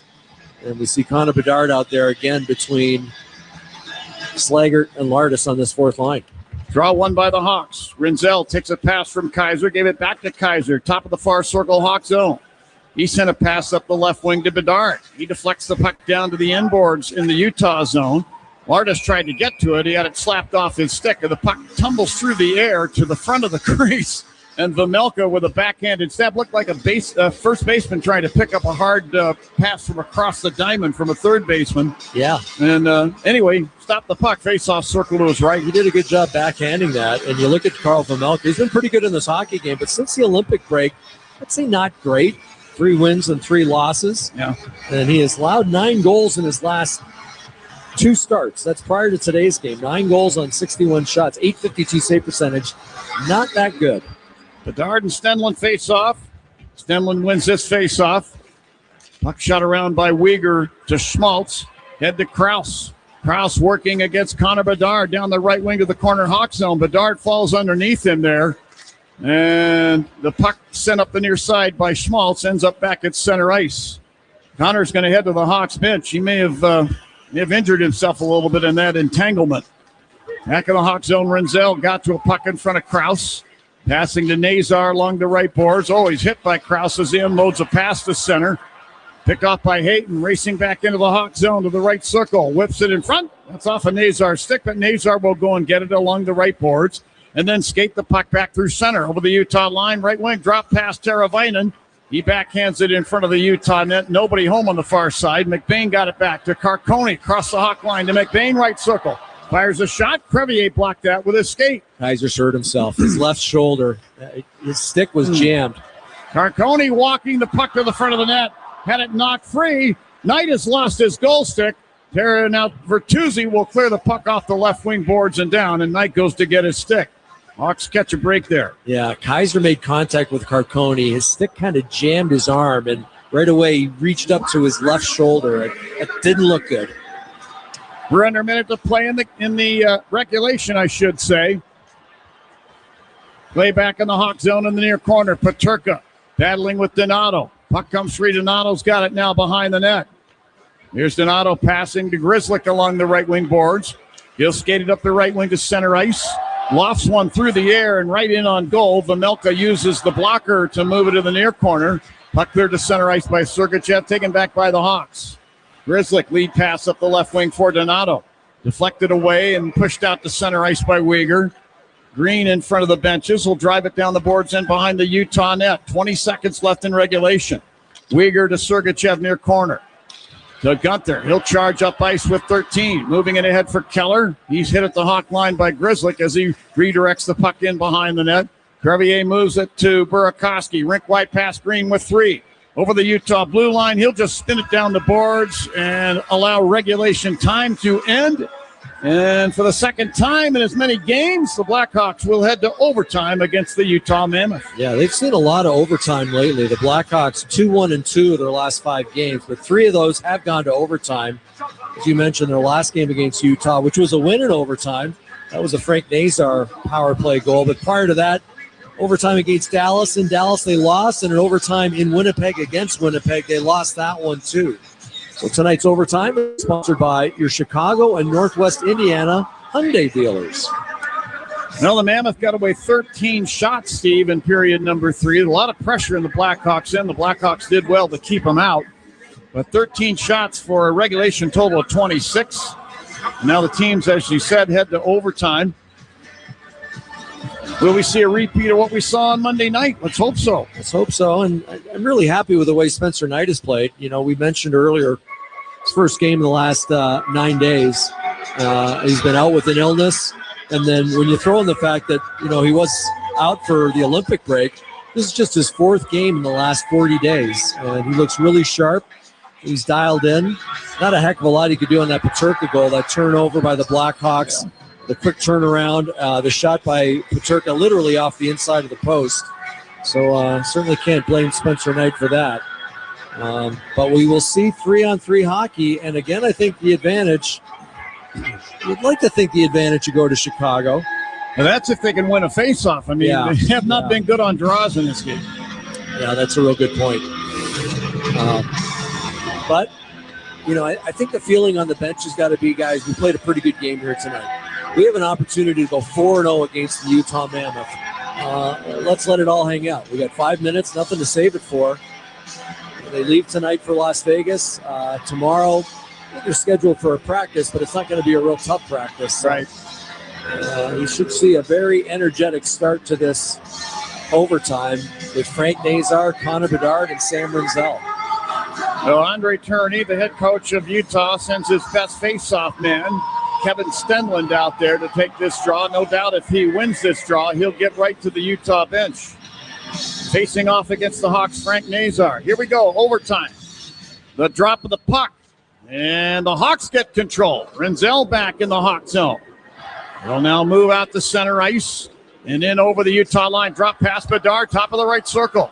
Turning away to the boards. Oh, he flipped the puck to center ice. Nazar has to hustle back with his speed and get the puck ahead of Keller. And double back into the Hawk zone. Then Nazar tried to turn on the Jets, move up the left wing to center ice and did. Got it to Bedard over the Utah line, right circle, and he fires, and that's over the net. Loose puck around to Keller along the near boards. To Sergachev to center ice. Wheeling into the Hawk zone, left circle, right in on goal. Shoots, and Knight is down with a butterfly save. Great patience there. Sergachev tried to get him to open the wickets, open up the leg, stick at 5-hole, and instead, Spencer Knight just closed it real quickly, read that perfectly. Back in the Hawk zone, Nazar between the circles. Passing to Connor Bedard at center ice in front of the benches. Krause gave him a chop, took the puck away. Moves it down to the right wing corner, Hawk zone. Schmaltz put it in front of the net to Weegar. He'll fire! And Knight is down with a butterfly save. McCabe on the rebound. Sorry, John. The Blackhawks had two guys on the ice late coming on with Tyler Bertuzzi. So that was an odd man rush for a good 10 seconds. Here's Vlasic with the puck behind the Hawk net. 3:45 in overtime. Vlasic and Bertuzzi and Mikheyev. Vlasic passing to Bertuzzi. Bertuzzi between the circles. He'll skate it out to center ice. With some speed over the Utah line. Stopping top of the circle, holding the puck. Drops it off there to Levshunov. Levshunov down to the corner. Hit the brakes. He'll carry back out now to center ice and get another look. Being pursued by Nick Schmaltz all the way down into the Hawk zone. Levshunov put the puck to the near boards. Burakovsky did well to keep it away from Hayton, but did. To Levshunov. To Bertuzzi. Utah line left wing. He decides to backtrack to center ice and drop it off to Burakovsky, Hawk blue line. Burakovsky now to Renzel. He's over the Utah line right point. He decides to track back to center ice as well and give the puck to Andre Burakovsky. Now Burakovsky to Ryan Green. Green darts into the Utah zone. Left point. Sidesteps a hit through the high slot.